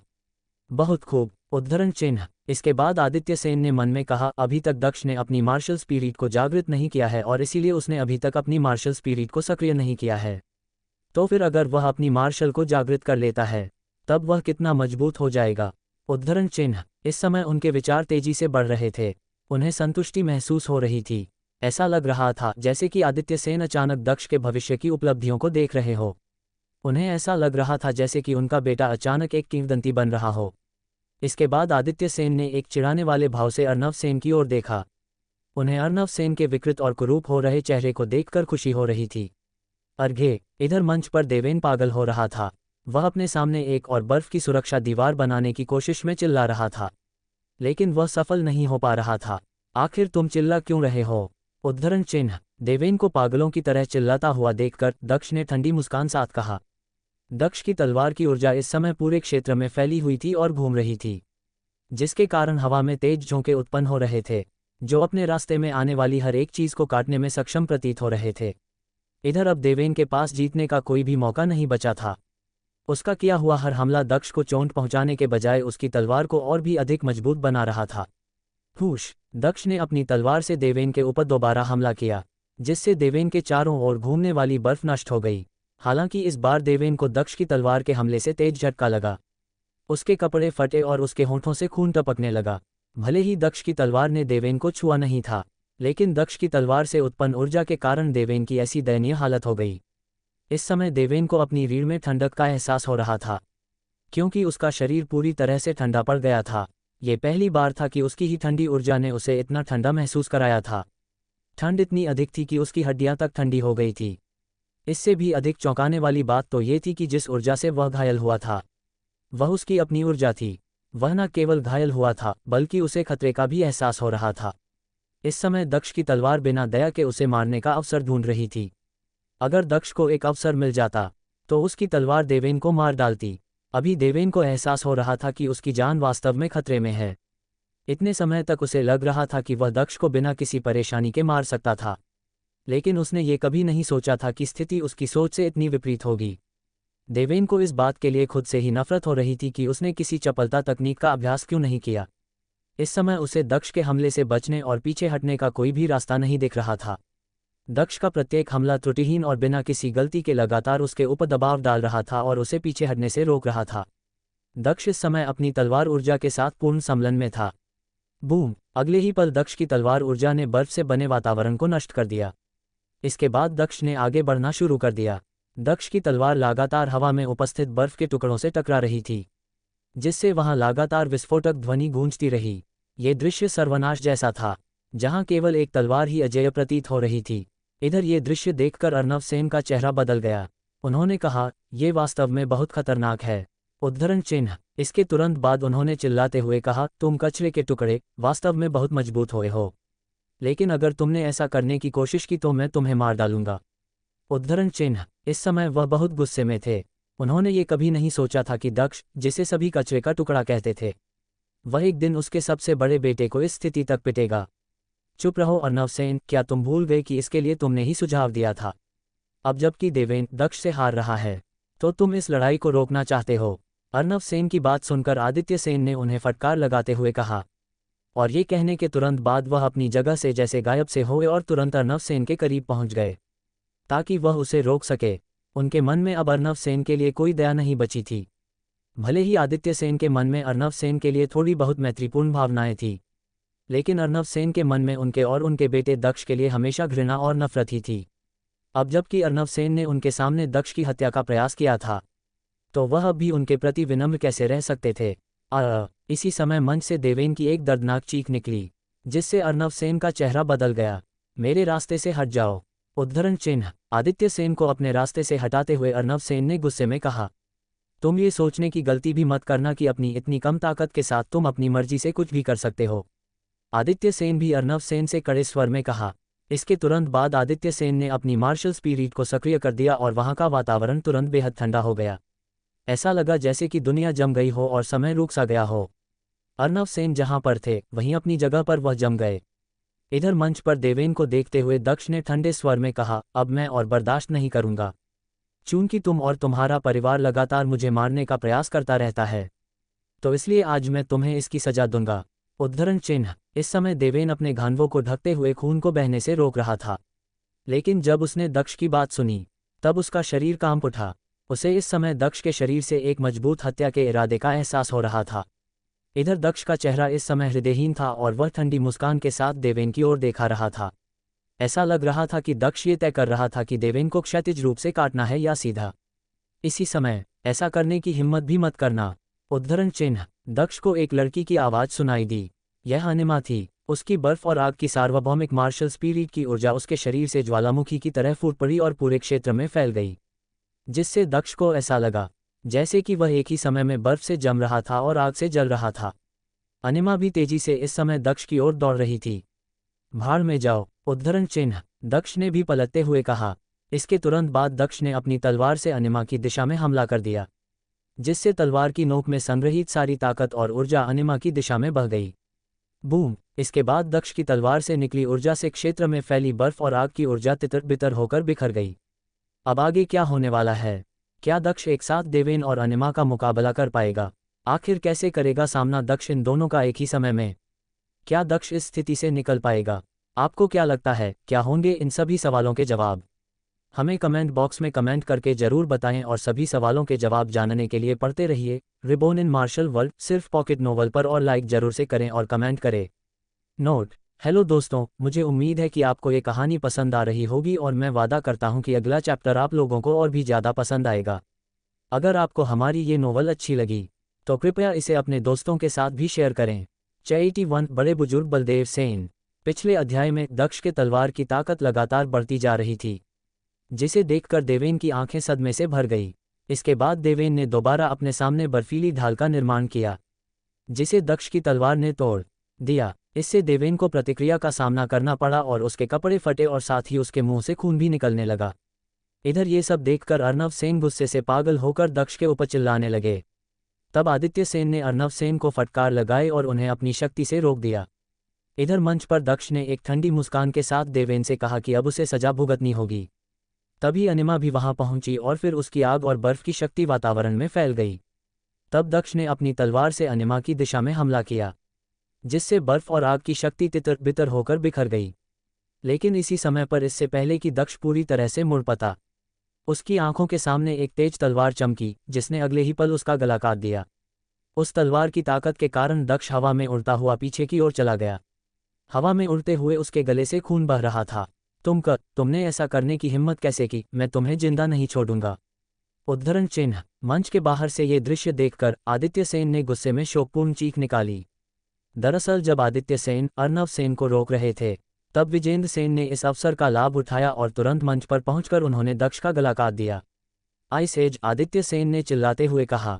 इस समय पूरे क्षेत्र में उपस्थित सभी लोग स्तब्ध थे, क्योंकि किसी ने भी ऐसा होने की उम्मीद नहीं की थी। इधर विजेंद्र का चेहरा अचानक बदल गया, क्योंकि उन्होंने महसूस किया एक बहुत ही शक्तिशाली बर्फ ऊर्जा उनके चेहरे को छू रही है। भीड़ में सभी लोग अपनी जगह पर जम से गए थे। नहीं, मेरी मदद करो, विजेंद्र सिंह ने चिल्लाते हुए कहा, क्योंकि उन्हें एहसास हो गया था कि आदित्य सेन उनको मारने के लिए दृढ़ थे। लेकिन तब तक बहुत देर हो चुकी थी। आदित्य सेन की हथेली पहले ही विजेंद्र सेन के सामने पहुंच चुकी थी और अगले ही पल आदित्य सेन की हथेली विजेंद्र सेन के सीने पर लगी, जिससे विजेंद्र सेन की आंखें बड़ी बड़ी हो गई और वह आश्चर्य से आदित्य सेन की ओर देखने लगे। तुमने वास्तव में ऐसा करने की हिम्मत की? विजेंद्र सेन ने गुस्से भरी आंखों से देखते हुए आदित्य सेन से कहा। उनकी आवाज़ इस समय लड़खड़ा रही थी। इसके बाद अगले ही पल उनके मुंह से खून निकलने लगा। आदित्य सेन ने न केवल विजेंद्र सेन के सीने पर हमला किया था, बल्कि उन्होंने अपनी बर्फीली ऊर्जा भी विजेंद्र सेन के अंदर भेज दी थी, जिससे विजेंद्र सेन के अधिकांश आंतरिक अंग तुरंत नष्ट हो गए। विजेंद्र सेन, तुमने मेरे बेटे के ऊपर हमला करके बहुत बड़ा अपराध किया है। इसके लिए मैं तुम्हें कभी माफ नहीं करूंगा। उद्धरण चिन्ह। आदित्य सेन ने बेहद ठंडे स्वर में कहा। इस समय उनका हाथ गुस्से से कांप रहा था। विजेंद्र सेन अपने गुस्से और नाराजगी भरी दृष्टि से आदित्य सेन को घूर रहे थे। उन्हें धीरे धीरे सांस लेने में परेशानी हो रही थी और अगले ही पल उनके कान और नाक से भी खून निकलना शुरू हो गया, क्योंकि वह मर रहे थे। और फिर अगले ही पल उनका शरीर बेजान होकर मंच पर धड़ाम के साथ गिर पड़ा। ये दृश्य देखकर भीड़ में उपस्थित सभी लोग मूर्तियों की तरह खड़े रहे। वह सभी स्तब्ध थे। उन्हें अपनी आंखों पर विश्वास ही नहीं हो रहा था कि विजेंद्र सेन, जो कि सेन परिवार के एक एल्डर थे, उन्हें इतनी आसानी से मार दिया गया था। इससे उन्हें बहुत ही आश्चर्य हुआ। इस समय पूरी भीड़ में उपस्थित लोगों की नज़र केवल आदित्य सेन पर थी। उनकी आंखें डर से भरी हुई थी। आदित्य सेन की ऐसी असाधारण ताकत देखकर उनके दिल में दहशत भर गई। क्या सेन परिवार में वास्तव में आदित्य सेन जैसा इतना शक्तिशाली कोई व्यक्ति भी था? उद्धरण चिन्ह। भीड़ में उपस्थित लोगों के मन में इस समय केवल यही बात चल रही थी। इस समय अर्नव सेन ने एक उंगली तक हिलाने की हिम्मत नहीं की, क्योंकि उसे भी आदित्य सेन से अब डर लगने लगा था। इधर मंच पर विजेंद्र सेन को मारने के बाद आदित्य सेन ने पलटकर अनिमा की ओर देखा और ठंडा स्वर में कहा, स्वर्गीय संप्रदाय की एक प्रतिभा और ग्रीन विलेज माउंटेन का एक शिष्य, तुम दोनों वास्तविक कचरे के टुकड़े हो। तुम दोनों ही बहुत बेशर्म हो। उद्धरण चिन्ह। आदित्य सेन की बात सुनकर अनिमा ने अपने दांत पीस लिए, लेकिन उसने कुछ भी कहने की हिम्मत नहीं की, क्योंकि वह आदित्य सेन के जानलेवा इरादे को महसूस कर सकती थी। इस समय भीड़ में से किसी ने भी कुछ भी कहने की हिम्मत नहीं की, क्योंकि उन्हें लगा कि एक भी शब्द कहने पर उनकी मृत्यु हो सकती है। आदित्य सेन ने आगे कहा, दक्ष तुम्हारी तरफ बढ़ रहा था क्योंकि देवेन इस लड़ाई को हार गया था, लेकिन तुमने और विजेंद्र सेन ने दक्ष के ऊपर अचानक हमला करके उसे मारने का प्रयास किया। जब तुम लोगों को लगा कि देवेन दक्ष को हरा सकता है, तब तुम लोग इस लड़ाई को बिना रोक टोक के चलने देना चाहते थे, क्योंकि तुम लोग जानते थे कि देवेन की जीत का मतलब दक्ष की मौत होगी। लेकिन जब तुम लोगों को लगा कि देवेन दक्ष को नहीं हरा सकता, तब तुम लोगों ने मिलकर दक्ष के ऊपर हमला कर दिया और उसे मारने का प्रयास किया। उद्धरण चिन्ह। आदित्य सेन ने गुस्से से कहा। उनका जानलेवा इरादा इस समय और भी ज्यादा बढ़ गया था। आप क्या करना चाहते हैं? उद्धरण चिन्ह। आदित्य सेन को अपनी ओर बढ़ते हुए देखकर अनिमा ने पीछे हटते हुए कहा, तुम सभी को खत्म करना। आदित्य सेन ने ठंडे स्वर में कहा। इस समय उनके गुस्से को कोई भी चीज शांत नहीं कर सकती थी। क्या आप सच में मुझे मारने की हिम्मत करेंगे? उद्धरण चिन्ह। अनिमा ने आदित्य सेन की ओर देखते हुए ठंडा स्वर में कहा, क्यों नहीं, मैं तुम्हें मारने की हिम्मत क्यों नहीं कर सकता? उद्धरण चिन्ह। आदित्य सेन ने भी उसी हत्या के इरादे से भरी आंखों से अनिमा की ओर देखते हुए कहा। आदित्य सेन की यह बात सुनकर अर्नव सेन और परिवार के अन्य एल्डर्स ने चिल्लाते हुए कहा, आदित्य सेन, क्या तुम पागल हो गए हो? तुम जानते हो कि तुम क्या कह रहे हो? उद्धरण चिन्ह। इस समय वह सभी डरे हुए थे। उन्हें डर था कि आदित्य सेन अनिमा को कहीं सच में ना मार दे। मुझसे बेकार की बातें मत करो, आज मेरे सामने जो भी आएगा मैं उसे मार डालूंगा। उद्धरण चिन्ह। आदित्य सेन ने पलटकर जवाब देते हुए कहा। जैसे ही आदित्य सेन ने ये कहा, तभी वहां एक ठंडी आवाज सुनाई दी। क्या सच में ऐसा है? इसके तुरंत बाद उस क्षेत्र में अचानक कहीं से एक अविश्वसनीय ताकत के साथ एक अत्यंत और शक्तिशाली ऊर्जा फूट पड़ी। जिससे वहां उपस्थित सभी लोग स्तब्ध रह गए। आदित्य सेन ने भी अचानक अपनी आंखें सिकोड़ ली। इसके बाद उन सभी ने कुछ दूरी पर एक मानव आकृति को देखा। यह एक आदमी था, उसकी भौहें एकदम काली थी और वह बहुत मजबूत था और वह आदित्य सेन जितना ही लंबा था। वह कुछ हद तक अर्नब सेन की तरह ही दिख रहा था। बड़े बुजुर्ग, उस आदमी को देखकर आदित्य सेन ने धीमी आवाज में फुसफुसाते हुए कहा। इस समय उन्होंने अपनी आंखें सिकोड़ ली थी और उनके चेहरे पर इस समय एक कड़वी मुस्कान आ गई। अन्य लोग उस आदमी को देखकर खुश हो गए। यह आदमी आदित्य सिंह के चाचा बलदेव सेन थे। बलदेव सेन अधिकतर समय पारिवारिक क्षेत्र के भीतर एकांत में साधना का अभ्यास करते रहते थे। परिवार में चाहे कोई भी मुसीबत क्यों ना आए, उससे परिवार के मुखिया और एल्डर्स ही निपटते थे। लेकिन बलदेव सेन कभी भी परिवार के किसी भी मामले में शायद ही कभी हस्तक्षेप करते थे या शायद ही कभी परिवार में किसी से मिलते थे। उनके द्वारा दिखाई गई शक्ति से इस समय हर कोई स्तब्ध था, क्योंकि उनके द्वारा दिखाई गई ताकत के लिए किसी को भी अविश्वसनीय रूप से मजबूत होने की आवश्यकता थी। इस समय दक्ष फर्श पर शक्तिहीन होकर लेटा हुआ था। वह मरा नहीं था, किंतु इस समय उसकी हालत बहुत खराब थी। उसने तुरंत विशेष उपचारात्मक गोलियों में से एक गोली को निगल लिया, जो उसे संप्रदाय के एल्डर अनुपम द्वारा दिया गया था। अगले ही पल उसके सारे घाव ठीक होने शुरू हो गए, लेकिन खून बहुत ज्यादा बह जाने के कारण वह इस समय बहुत शक्तिहीन महसूस कर रहा था और अपनी एक उंगली भी हिला पाने में असमर्थ था।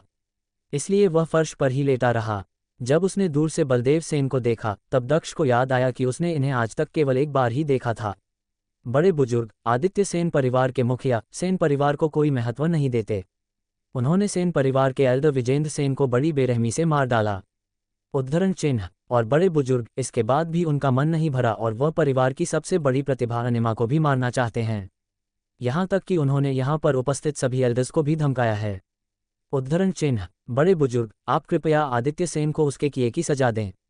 उद्धरण चिन्ह। परिवार के सभी एल्डर्स और अर्नव सेन ने आदित्य सेन के ऊपर आरोप लगाते हुए कहा। इधर उन सभी की बातें सुनकर आदित्य सेन खुद पर ही व्यंग्यपूर्वक हंसने लगे। आदित्य सेन को ऐसे हंसता हुआ देखकर बड़े बुजुर्ग ने ठंडे स्वर में कहा, आदित्य, तुम किस बात पर हंस रहे हो? उद्धरण चिन्ह। मैं हंस रहा हूं क्योंकि यहाँ उपस्थित सभी लोग सच में बहुत ही बेशर्म है। इसके अलावा आपको, बड़े बुजुर्ग को, पहले जब परिवार खतरे में था तब क्या आपको इसका समर्थन करने नहीं चाहिए था? उस समय आप प्रकट नहीं हुए और आज आप अचानक यहाँ उपस्थित हैं। क्या मैं पूछ सकता हूँ कि आप आज यहाँ कैसे उपस्थित हो गए और आप उस समय कहाँ थे जब परिवार खतरे में था? उद्धरण चिन्ह। आदित्य सेन ने भी व्यंग्यपूर्ण मुस्कान के साथ कहा। वह बलदेव सेन को वहां देखकर ये समझे थे कि वह उन्हें रोकने के लिए ही आए थे। उन्हें इस बात से बहुत दुख हो रहा था कि जब दक्ष के ऊपर हमला हुआ तब वह दक्ष को बचाने नहीं आए, लेकिन अब जब अनिमा खतरे में है तो वह तुरंत यहाँ पर आ गए, जिससे उन्हें बहुत दुख हुआ। वह समझे कि बड़े बुजुर्ग भी अर्नव सेन के साथ मिले हुए थे।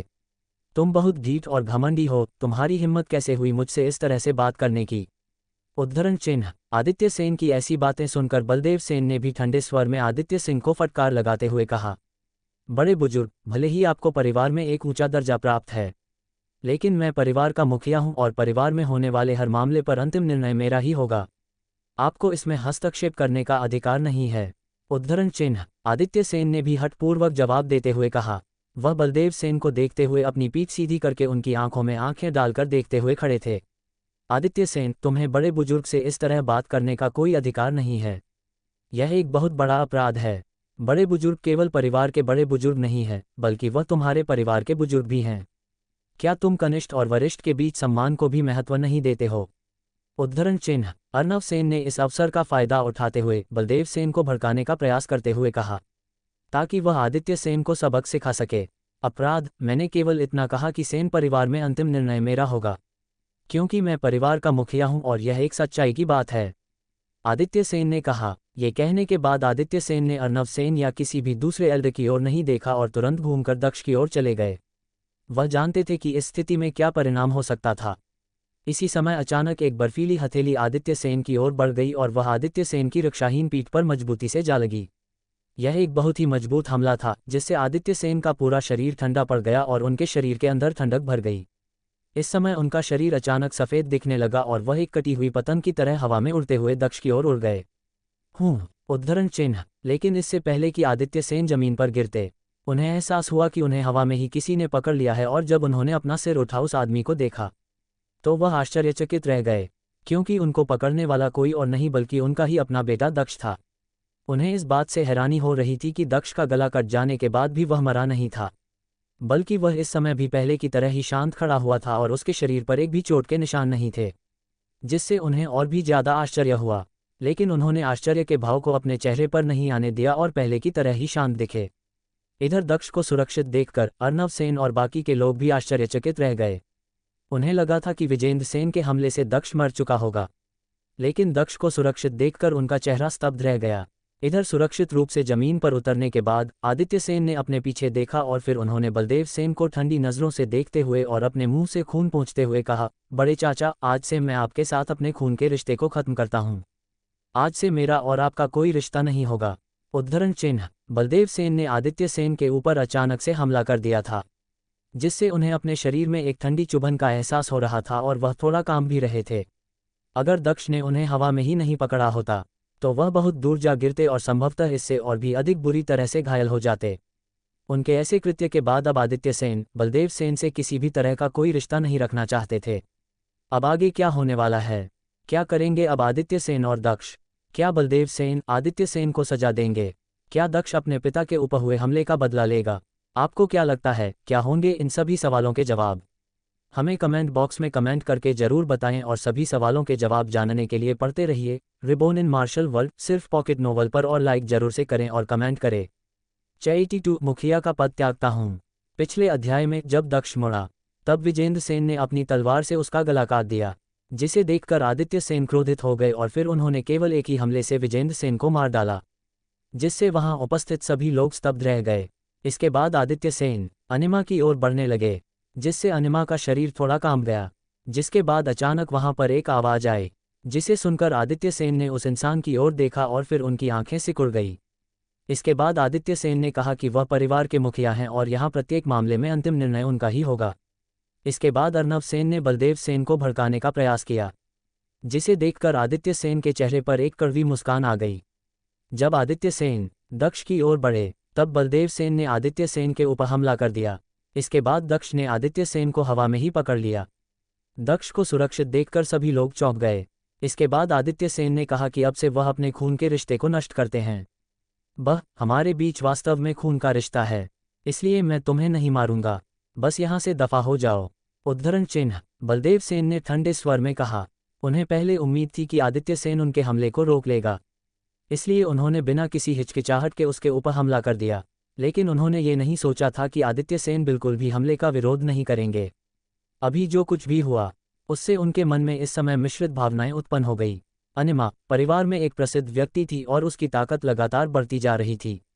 अपनी सार्वभौमिक मार्शल स्पिरिट के कारण उसका भविष्य उज्ज्वल था। उसके कारण परिवार की प्रसिद्धि और स्थिति में बहुत सुधार होता। इससे बलदेव सेन को भी बहुत लाभ होता। कचरे के टुकड़े की प्रतिभा और कौशल में वास्तव में सुधर हुआ है, लेकिन एक बेकार मार्शल स्पिरिट आखिर एक बेकार मार्शल स्पिरिट ही होती है।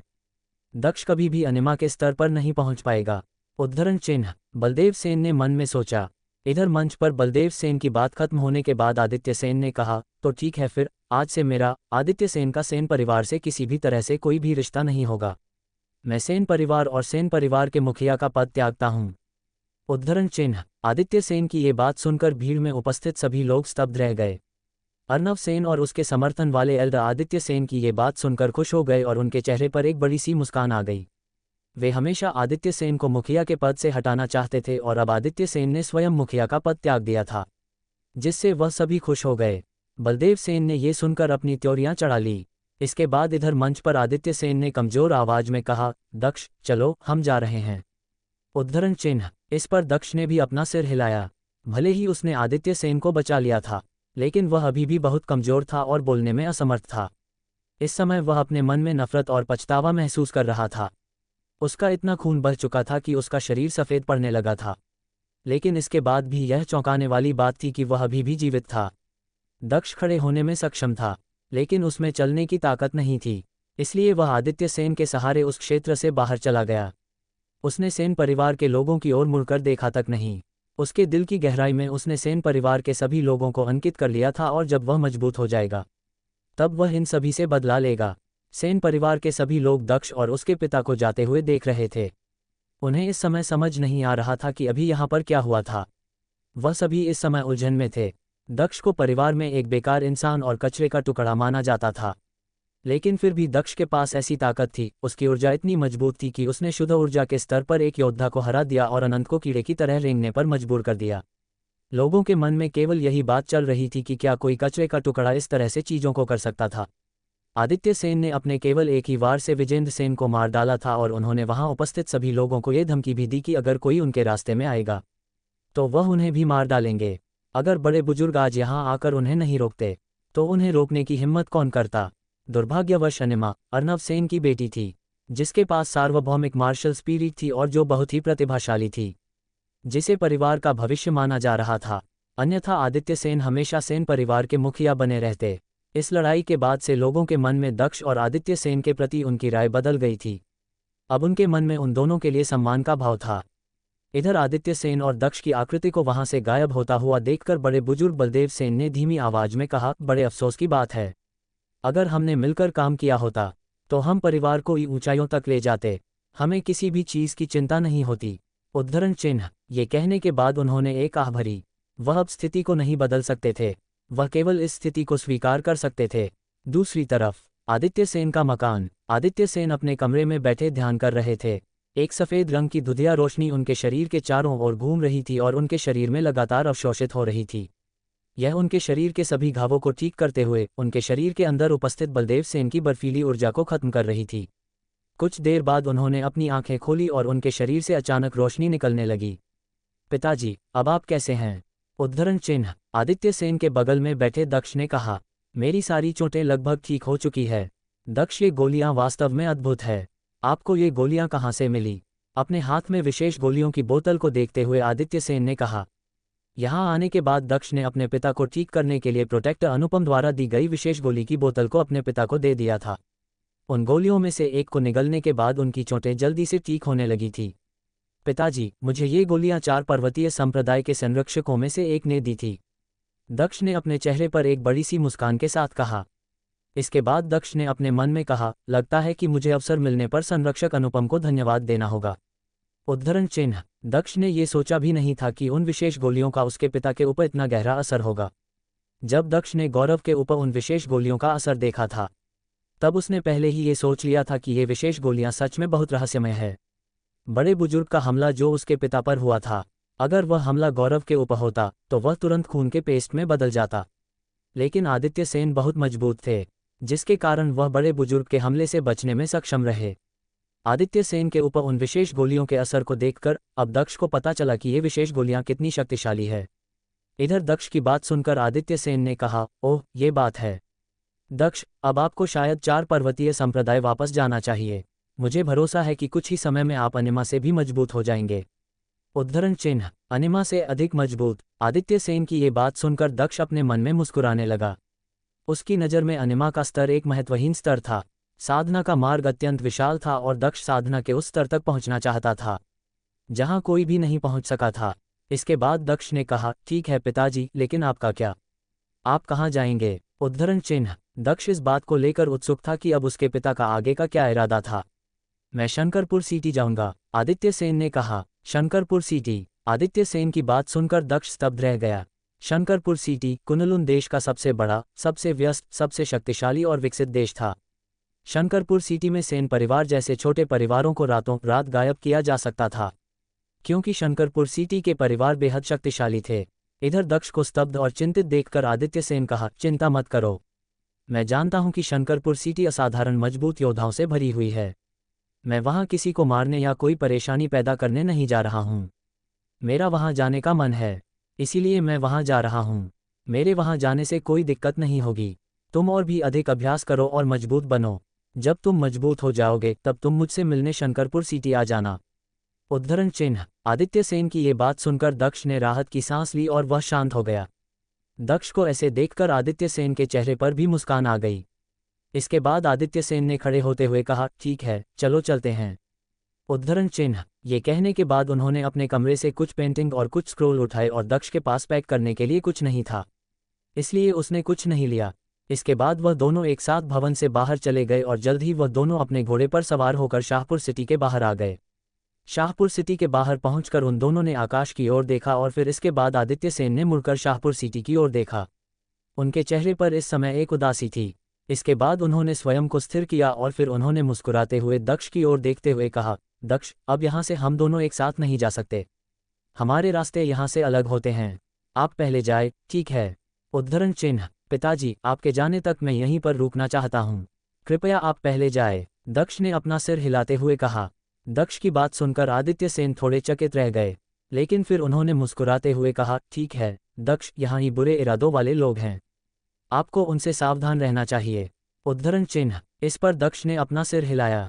इसके बाद आदित्य सेन ने अपने घोड़े की लगाम खींची और उनका घोड़ा तेज गति से दौड़ता हुआ जल्द ही धीरे धीरे क्षितिज में गायब हो गया। आदित्य सेन ने वार्षिक प्रतियोगिता के दौरान दक्ष की ताकत देख ली थी, इसलिए अब उन्हें दक्ष की चिंता नहीं थी, लेकिन एक पिता के रूप उन्हें अपने बेटे की चिंता हमेशा बनी रहती थी। अपने पिता को क्षितिज में गायब होते हुए देखकर दक्ष ने एक आह भरी और फिर वह आकाश की ओर देखने लगा। इसके बाद उसने अपने घोड़े को मोड़कर उसकी लगाम खींची और वापस शाहपुर सिटी की ओर चला गया। घोड़े पर सवार दक्ष ने अपने मन में कहा, पिताजी, मैं चीज़ों को ऐसे ही कैसे रहने दे सकता हूँ। अगर मैंने वार्षिक प्रतियोगिता के दौरान अनिमा को हरा दिया होता तो ऐसी स्थिति कभी उत्पन्न हुई ही नहीं होती और वह आपके साथ ऐसा व्यवहार नहीं करते। लेकिन अब मैं दक्ष सेन परिवार के लोगों को दिखाऊंगा कि असली मजबूत योद्धा कौन है। उद्धरण चिन्ह। ये सोचते हुए दक्ष तेजी से शाहपुर सिटी की ओर वापस जा रहा था।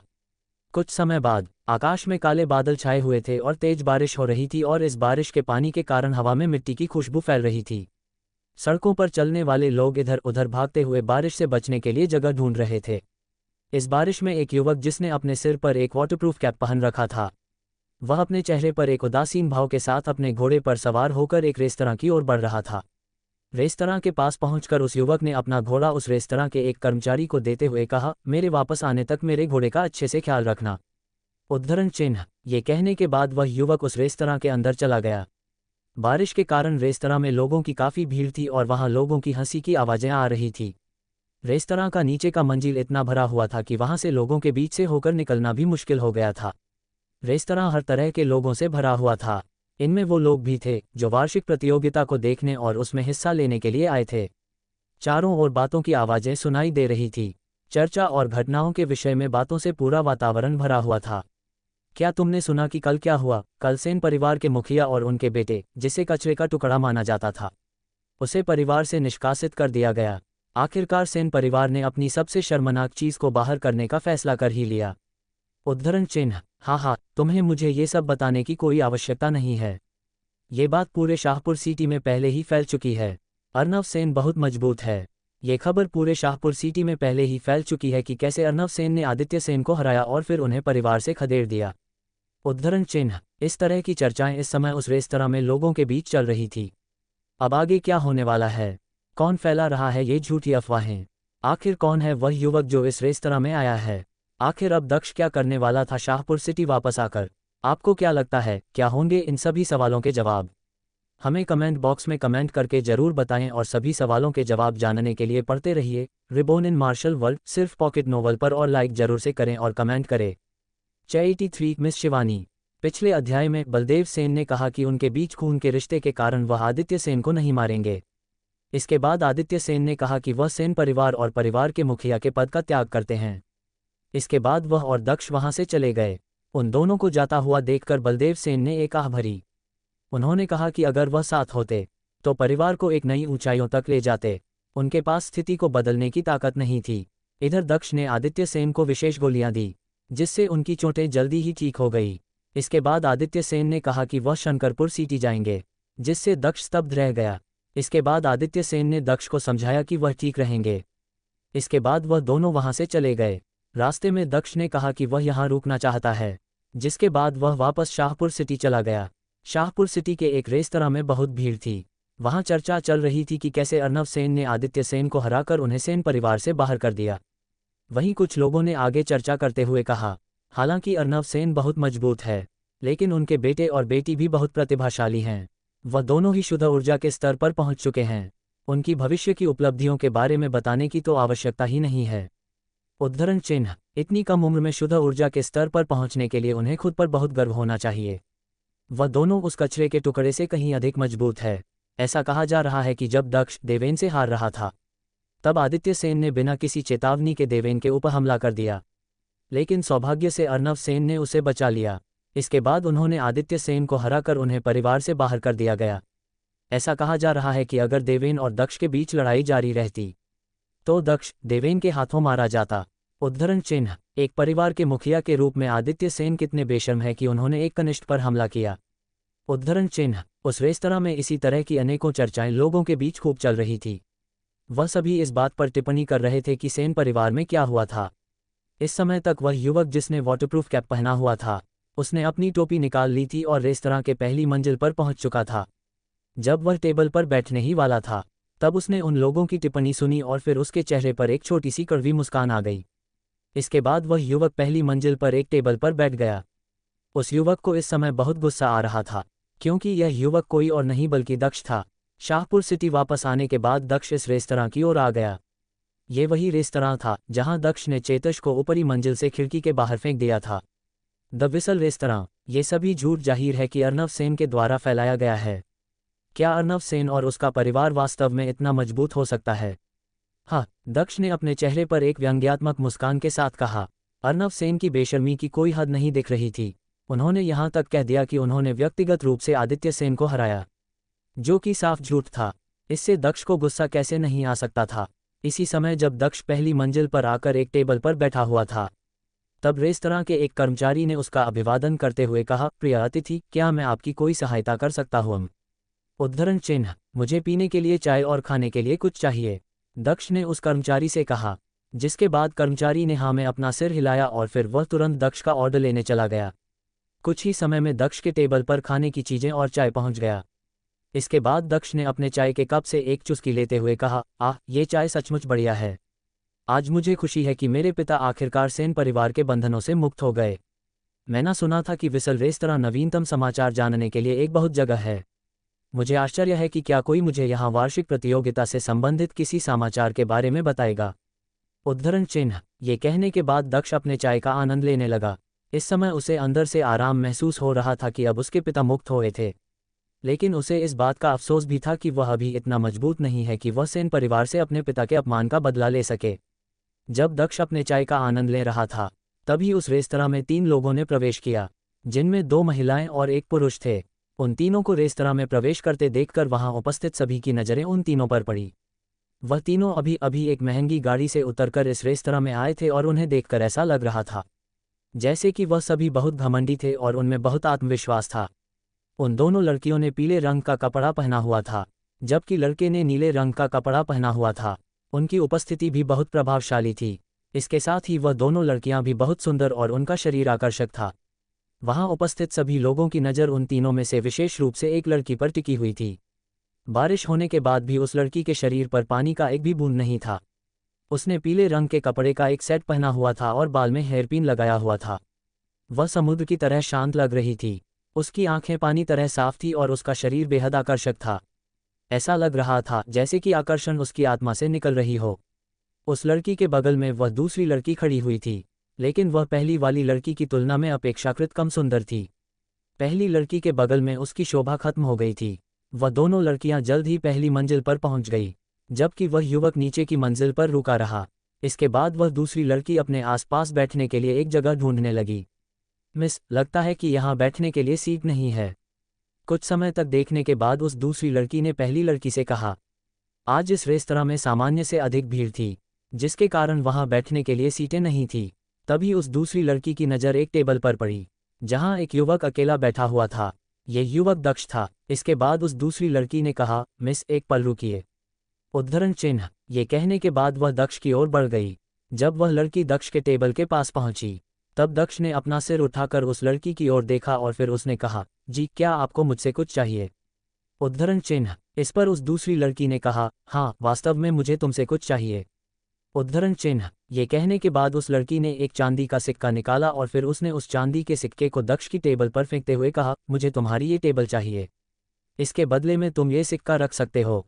उद्धरण चिन्ह, उस लड़की की ये बात सुनकर दक्ष स्तब्ध रह गया और फिर उसके चेहरे पर एक मुस्कान आ गई।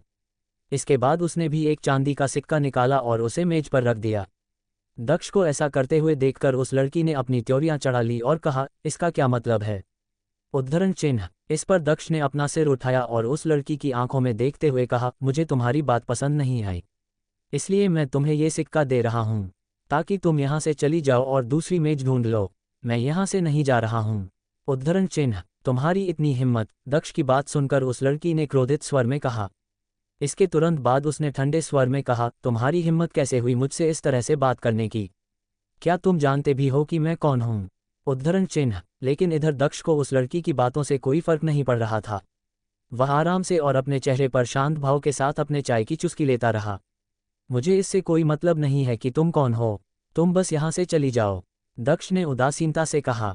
जब उस लड़की ने दक्ष की बात सुनी तो वह और भी ज्यादा क्रोधित हो गई। उसने अचानक अपने शरीर से एक मजबूत ऊर्जा का उत्सर्जन किया, जिससे दक्ष स्तब्ध रह गया। वह लड़की दक्ष से छोटी थे, लेकिन फिर भी वह साधारण ऊर्जा के 8वें स्तर पर पहुंच चुकी थी, जिससे दक्ष को थोड़ी हैरानी हुई और इसके साथ ही वह ये भी समझ गया कि उस लड़की का स्वभाव इतना बिगड़ा हुआ क्यों है। दक्ष के स्तब्ध चेहरे को देखकर उस लड़की ने एक जीत भरी मुस्कान के साथ कहा, क्यों? क्या अब तुम्हें मुझसे डर लग रहा है? हाँ। उद्धरण चिन्ह, इस समय उस लड़की के चेहरे पर एक ऐसे बच्चे की तरह मुस्कान थी जिसने अभी अभी किसी से बहस जीती हो। उस लड़की की ऐसी प्रतिक्रिया से दक्ष दोबारा स्तब्ध रह गया और मन ही मन हंसने लगे। उसे यह एक मजाक की तरह लग रहा था, लेकिन फिर भी दक्ष उस लड़की के सामने नहीं हंसा। इसी समय, संगीता, कृपया परेशानी पैदा मत करो। उद्धरण चिन्ह, वहां एक कोमल और मधुर आवाज सुनाई दी। यह आवाज उसी लड़की की थी जो इस लड़की के साथ आई थी और जो बहुत ही सुंदर थी। इस समय वह खूबसूरत लड़की संगीता नामक उस दूसरी लड़की को निराशा से देख रही थी। इसके बाद उस लड़की ने दक्ष की ओर मुस्कुराते हुए देखकर कहा, संगीता हमेशा से ऐसी ही है, कृपया इसके व्यवहार के लिए इसे क्षमा करें। उद्धरण चिन्ह, उस लड़की की आवाज बहुत ही मधुर और बसंत की हवा की तरह लग रही थी, जो किसी को भी मोहित करने के लिए पर्याप्त थी। इसके बाद वह लड़की दक्ष के टेबल के पास जाकर टेबल पर बैठ गई। उस समय दक्ष की टेबल पर बैठे हुए वह बहुत सहज लग रही थी, जिसे देखकर दक्ष ने अपनी भौहें चढ़ा दी। उन दोनों लड़कियों ने दक्ष से बिल्कुल भी माफी नहीं मांगी थी। इसके अलावा ये लड़की दक्ष से पूछे बिना ही उसके टेबल पर ऐसे बैठ गई जैसे कि यह टेबल उसी की हो। उसने दक्ष से इसके लिए बिल्कुल भी नहीं पूछा। इसके बाद दक्ष ने अपने चेहरे पर एक व्यंग्यात्मक मुस्कान के साथ कहा, क्या तुम मुझे अपना नौकर समझती हो या फिर क्या मैं तुम्हें तुम्हारे नौकरों की तरह दिखता हूँ, जो तुम इस तरह से मेरे टेबल पर बैठ गई? इस दुनिया में मालिक भी है और नौकर भी। आज मैं इस टेबल का मालिक हूँ और मैंने तुम लोगों को इसमें बैठने की इजाज़त नहीं दी है, तो फिर बिना मेरी मर्जी के तुम लोग मेरी टेबल पर कैसे बैठे गए? उद्धरण चिन्ह, दक्ष की ये बात सुनकर वह खूबसूरत महिला अवाक रह गई और फिर अगले ही पल उसके मुंह से एक नाराजगी भरी आह निकली। वह जहां भी जाती थी वहां सभी लोग उसकी बात मानते थे और उसका सम्मान करते थे। यदि वह किसी अन्य व्यक्ति के साथ एक ही टेबल पर बैठती थी तो उस व्यक्ति को बहुत सम्मानित महसूस होता था। अधिकांश पुरुषों को तो उसके साथ बैठना तो दूर की बात है, उसकी ओर सीधी नज़रों से देखने तक का मौका नहीं मिलता था। लेकिन इस समय उसने इसकी बिल्कुल भी उम्मीद नहीं की थी कि उसकी मुलाकात आज दक्ष जैसे किसी इंसान से होगी, जो उसका सम्मान करने के बजाय उसका अपमान करेगा। मिस, हमें इस बेवकूफ़ लड़के को एक अच्छा सबक सिखाना चाहिए, संगीता ने गुस्से से दक्ष की ओर देखते हुए कहा। उसे दक्ष की बातों से और भी ज़्यादा गुस्सा आ रहा था। इस पर उस खूबसूरत लड़की ने अपना सिर हिलाते हुए कहा, नहीं, इसे भूल जाओ। चूंकि वह हमारे साथ बैठना नहीं चाहता है, इसलिए चलो दूसरी जगह ढूंढते हैं। ये सिर्फ इतना है कि यहाँ के लोग बेवकूफ़ है। अगली बार हमें ऐसे लोगों से दूर रहना चाहिए। उद्धरण चिन्ह, ये कहते हुए वह खूबसूरत लड़की दक्ष की टेबल से उठी और मुड़कर वहाँ से चली गई। मिस शिवानी, वह आदमी आपको शायद नहीं पहचानता। वह शायद ये नहीं जानता कि आप कौन हैं। आपका परिवार शाहपुर सिटी के सबसे मजबूत परिवारों में से एक है और आप उस परिवार की बेटी है। इसलिए उस अज्ञानी के कारण आपको नाराज नहीं होना चाहिए। अगर आप चाहें तो कृपया यहाँ आकर मेरी टेबल पर बैठ सकती है। उद्धरण चिन्ह, वहां उपस्थित लोगों में से एक ने शिवानी नामक उस खूबसूरत लड़की को आमंत्रित करते हुए कहा, जिस पर शिवानी ने भी मना नहीं किया और सहमति में सिर हिलाते हुए वह उस युवक के टेबल पर जाकर बैठ गई। शिवानी को अपनी टेबल पर आकर बैठते हुए देखकर वह युवक अपनी किस्मत पर बहुत खुश हो रहा था। वह लड़का बहुत भाग्यशाली है। काश कि मैंने उससे पहले मिस शिवानी को अपनी टेबल पर बैठने के लिए आमंत्रित कर लिया होता। उद्धरण चिन्ह, ये दृश्य देखकर वहां उपस्थित लोगों में से एक ने कहा। इस समय वहां उपस्थित लोगों को इस बात का पछतावा हो रहा था कि उन्होंने पहले शिवानी को आमंत्रित क्यों नहीं किया, जिससे उन सभी ने एक आह भरी। आखिर वह युवक कैसा आदमी है? क्या वह सचमुच अंधा है? मिस शिवानी ने उसके टेबल पर बैठने की पहल की, जो कि केवल किस्मत वाले लोगों के साथ ही होता है। यह उसके जीवन की सबसे भाग्यशाली घटना थी, लेकिन उस बेवकूफ़ ने उन्हें मना कर दिया। वह सचमुच एक बेवकूफ़ इंसान है। उद्धरण चिन्ह। वहां आसपास बैठे लोग इस समय दक्ष का उपहास करते हुए उसके ऊपर टिप्पणियां कर रहे थे और ये सोचकर पछता रहे थे कि उन्होंने शिवानी को पहले आमंत्रित क्यों नहीं किया। अब आगे क्या होने वाला है? आखिर कौन है ये शिवानी और किस परिवार से हैं वो? क्या दक्ष ने उसका अपमान करके सच में कोई बड़ी गलती की? आखिर शिवानी किसकी बेटी है? आपको क्या लगता है, क्या होंगे इन सभी सवालों के जवाब? हमें कमेंट बॉक्स में कमेंट करके जरूर बताएं और सभी सवालों के जवाब जानने के लिए पढ़ते रहिए रिबॉर्न इन मार्शल वर्ल्ड सिर्फ पॉकेट नोवेल पर, और लाइक जरूर से करें और कमेंट करें। चैरिटी 4 उसे इस कृत्य के लिए मर जाना चाहिए। पिछले अध्याय में रेस्तरां में लोगों के बीच चर्चाएं चल रही थी कि कैसे अर्नव सेन ने आदित्य सेन को हरा दिया। वहां ये भी अफवाह चल रही थी कि आदित्य सेन ने देवेन के ऊपर हमला करने की कोशिश की। अगर लड़ाई जारी रहती तो दक्ष मारा जाता, जिस पर दक्ष ने कहा कि यह सब जरूर अर्नव सेन के द्वारा फैलाया जा रहा है। इसके बाद दक्ष पहली मंजिल पर जाकर बैठ गया और अपने लिए चाय ऑर्डर किया। कुछ समय बाद वहां 3 लोग आए, जिनमें 2 लड़की और 1 लड़का था। जब पहली लड़की जगह ढूंढने के लिए गई, तब उसने दक्ष के टेबल पर सिक्का फेंकते हुए कहा कि उसे ये टेबल चाहिए, जिस पर दक्ष ने उसे मना कर दिया। तभी वहां पर शिवानी आ गई और वह दक्ष की अनुमति के बिना उसके टेबल पर बैठ गई, जिससे दक्ष की त्योरियां चढ़ गई। दक्ष ने उन दोनों को टेबल से भगा दिया, जिसके बाद शिवानी दूसरे टेबल पर चली गई। इधर दक्ष की इस हरकत को देखकर लोग इस बात की चर्चा करने लगे कि दक्ष अज्ञानी है, जो उसने शिवानी को मना कर दिया। इधर दक्ष अपने आसपास चला रही सभी प्रकार की टिप्पणियों को सुन रहा था। उन टिप्पणियों को सुनकर दक्ष ने अपना सिर हिला दिया। अमीर और शक्तिशाली परिवार के युवा अक्सर अहंकारी होते थे और लोग अधिकतर ऐसे ही लोगों से चिपक कर रहना पसंद करते थे, लेकिन दक्ष उन सभी से अलग था। दक्ष को किसी की स्थिति और परिवार की ताकत से कोई फर्क नहीं पड़ता था। वह केवल सम्मान में विश्वास करता था। अगर कोई उसे सम्मान दे तो वह उसे सम्मान देगा। इस समय शिवानी और संगीता नाम की उन दोनों लड़कियों ने ही दक्ष का सम्मान नहीं किया, बल्कि उसके साथ एक नौकर की तरह या किसी अधीनस्थ की तरह व्यवहार किया। तो ऐसे में दक्ष उन दोनों का सम्मान कैसे कर सकता था, भले ही वह शक्तिशाली परिवार से आते हो। दक्ष कभी भी उनके सामने अपने घुटने नहीं मोड़ेगा और उनके सामने कभी भी अपना सिर नहीं झुकाएगा। लोगों की बातचीत को सुनकर दक्ष को उस लड़की के बारे में पता चला कि वह लड़की राज्यपाल की इकलौती बेटी है, प्रतिभाशाली और खूबसूरत शिवानी। दक्ष ने शिवानी के बारे में जानकर अपने मन में सोचा, शिवानी और अनिमा काफी हद तक एक जैसे हैं। दोनों ही घमंडी और अहंकारी हैं। साथ ही दोनों ही अन्य लोगों को कीड़ों की तरह समझते हैं और उन्हें अपने से कमजोर और अपने पैरों के नीचे समझते हैं। ये हर किसी को नज़रअंदाज करते हैं और केवल खुद की परवाह करते हैं। ये दोनों ही स्वार्थी हैं। उद्धरण चिन्ह। ये सोचते हुए दक्ष ने अपना सिर हिलाया। शिवानी के बारे में ये अफवाहें थीं कि वह बहुत अद्भुत और परिपूर्ण लड़की थी, लेकिन ये सब झूठ था। सच्चाई इसके बिल्कुल विपरीत थी। इसी समय रेस्तरां की ऊपरी मंजिल से एक ठंडी आवाज आई, अब जबकि मिस शिवानी यहाँ पर आ चुकी है, तो वह हमसे बातचीत करने के लिए ऊपर क्यों नहीं आती? मैं आपको हमारे साथ आकर बैठने के लिए आमंत्रित करती हूँ। उद्धरण चिन्ह। ये आवाज़ सुनकर सभी लोग स्तब्ध रह गया और वह सभी यही सोच रहे थे कि किसमें इतनी हिम्मत है कि वह शिवानी से इस तरह से बात करें। इधर इस आवाज़ को सुनकर शिवानी ने मुस्कुराते हुए कहा, हाँ, मैंने सेन परिवार की यंग मिस को बहुत इंतजार करवाया। ठीक है, मुझे तुम्हारा निमंत्रण स्वीकार है, मैं आ रही हूँ। उद्धरण चिन्ह। ये कहने के बाद शिवानी संगीता के साथ उठकर ऊपरी मंजिल की ओर चली गई। सेन परिवार की यंग मिस। उद्धरण चिन्ह। वह सेन परिवार की अनिमा है, जो शुद्ध ऊर्जा के स्तर पर पहुंच चुकी है। इसमें कोई आश्चर्य की बात नहीं है कि उसने मिस शिवानी से इस तरह से बात करने की हिम्मत की, वह भी बहुत मजबूत है। उद्धरण चिन्ह। मैंने सुना है कि अनिमा अब पहले से बहुत अधिक बदली है। पहले और अभी की तुलना में वह बहुत मजबूत और सुंदर हो गई है। साथ ही स्वर्गीय पर्वत संप्रदाय में उसकी एक उत्कृष्ट स्थिति भी है। उद्धरण चिन्ह। ये सही है, वो जरूर अनिमा ही होगी। मैंने ये कभी नहीं सोचा था कि शाहपुर सिटी की 2 सबसे सुंदर और प्रतिभाशाली लड़कियां आज इस विशाल रेस्तरां में उपस्थित होगी। उद्धरण चिन्ह। इस समय भीड़ में इसी तरह की चर्चाएं चलने लगी थी। अभी कुछ समय पहले जो आवाज आई थी, वह सचमुच अनिमा की ही थी। उसकी आवाज अभी भी पहले की तरह ही अहंकार से भरी हुई थी, जिसे दक्ष ने तुरंत पहचान लिया। वहां उपस्थित लोगों की बातें सुनकर दक्ष को बहुत कुछ पता चला। दक्ष को इस बात की जानकारी भी मिली कि अभी सिटी में क्या हो रहा था। इसके अलावा आज यहाँ इस रेस्तरां में शाहपुर सिटी की प्रतिभाशाली युवा योद्धा शिवानी के अलावा सेन परिवार की अनिमा, साथ ही वर्धन परिवार और नायक परिवार के प्रतिभाशाली युवा योद्धा भी आए हुए थे और वह सभी इस समय रेस्तरां की ऊपरी मंजिल पर बैठे हुए थे। इस बात से अनजान कि दक्ष भी उनके ठीक नीचे वाली मंजिल पर बैठा हुआ था। इसके बाद अपनी चाय खत्म करके दक्ष अपनी टेबल से उठा और बातचीत कर रहे लोगों के एक समूह की ओर चल गया। जब उस समूह के लोगों ने दक्ष को अपनी ओर आते हुए देखा, तब उनकी अभिव्यक्ति बदल गई। आखिरकार दक्ष ने उन दोनों लड़कियों को अपनी टेबल पर बैठने नहीं दिया था, जिन्हें वो लोग बहुत पसंद करते थे। तो ऐसे में वह दक्ष के साथ अच्छा व्यवहार कैसे कर सकते थे। जब दक्ष उन लोगों के टेबल के पास पहुंचा, तब उस टेबल पर बैठे लोगों में से एक ने कहा, क्या तुम्हें कोई समस्या है?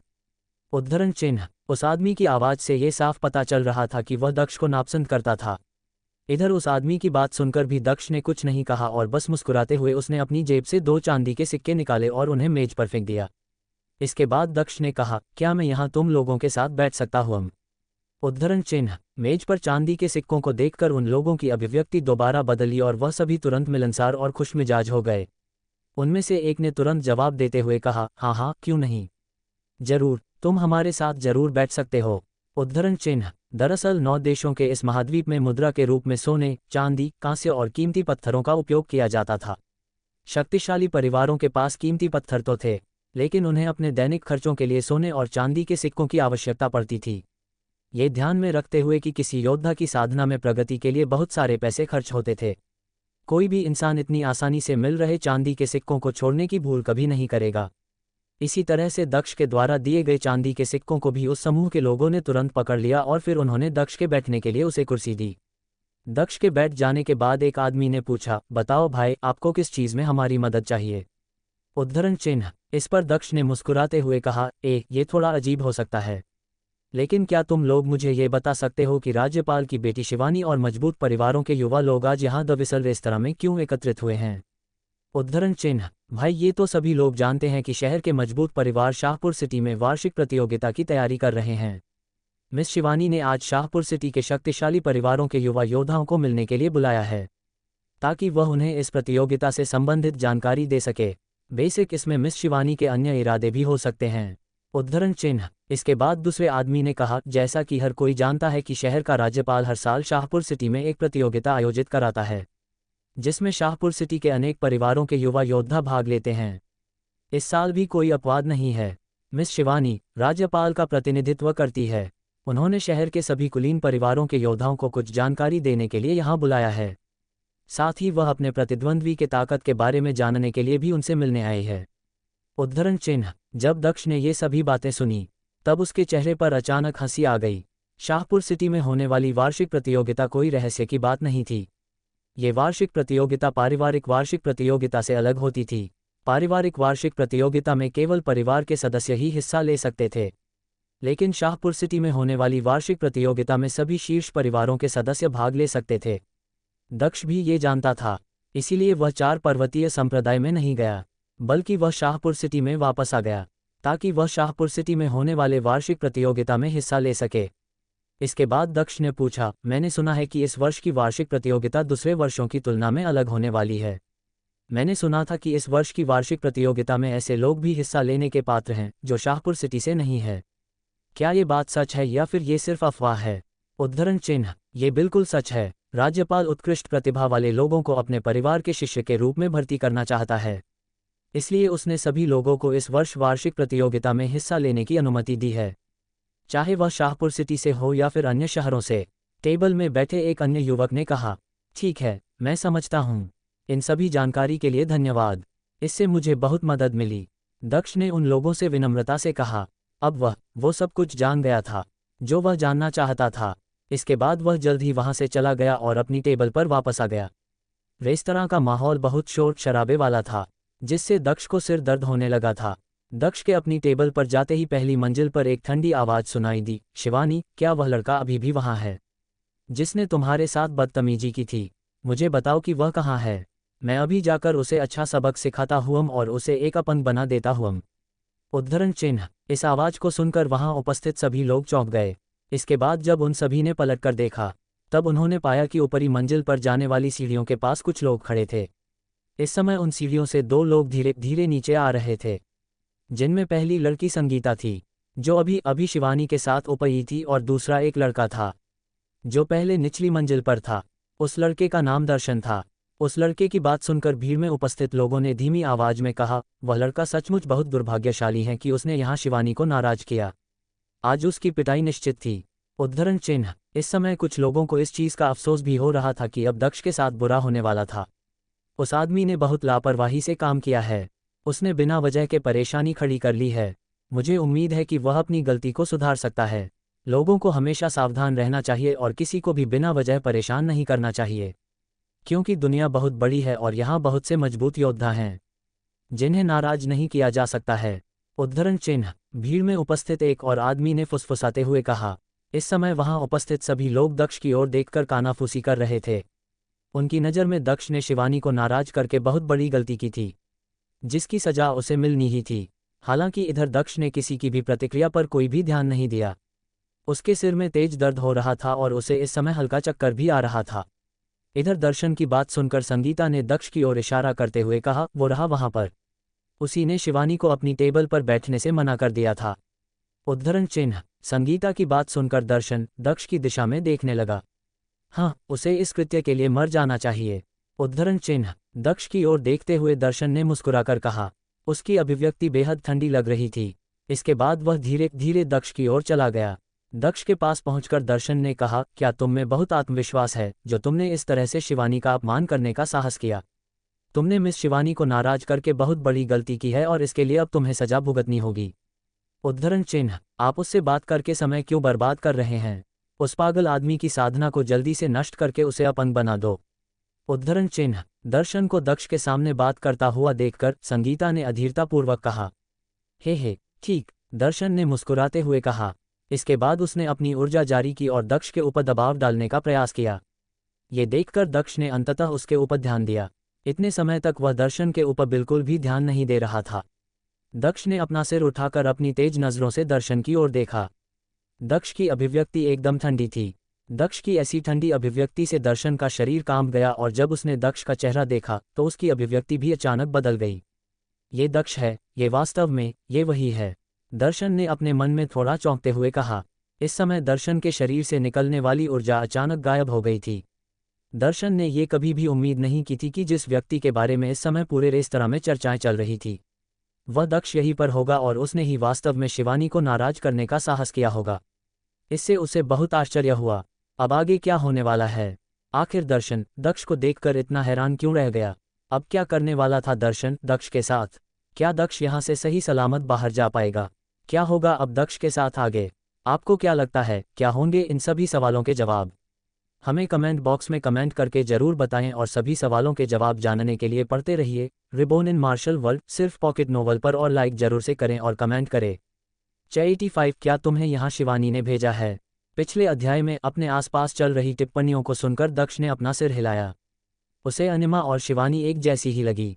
वो दोनों ही स्वार्थी और घमंडी थी। इसी समय ऊपरी मंजिल से एक ठंडी आवाज़ सुनाई दी, जिसके बाद शिवानी ने कहा कि उसने सेन परिवार की यंग मिस को लंबा इंतजार करवाया है। इसके बाद शिवानी और संगीता वहां से चली गई। उन दोनों के जाने बाद वहां दोबारा चर्चाएं शुरू हो गई। इसके बाद दक्ष लोगों के एक समूह के पास गया और फिर उसने उनकी टेबल पर चांदी का सिक्का फेंका। इसके बाद दक्ष ने उन लोगों से शाहपुर सिटी में चल रही चीज़ों के बारे में जानकारी मांगी। दक्ष को उन लोगों से पता चला कि वार्षिक प्रतियोगिता में कोई भी हिस्सा ले सकता है। इसके बाद दक्ष वापस चला गया और फिर वहां दर्शन आ गया और उसने दक्ष से कहा कि क्या उसमें ज़्यादा साहस है कि उसने शिवानी को नाराज करने की हिम्मत की। लेकिन जब उसने दक्ष का चेहरा देखा तब वह चौंक गया और उसकी ऊर्जा अचानक गायब हो गई। उसने इस बात की बिल्कुल भी उम्मीद नहीं की थी कि दक्ष यहाँ होगा। इससे उसे बहुत आश्चर्य हुआ।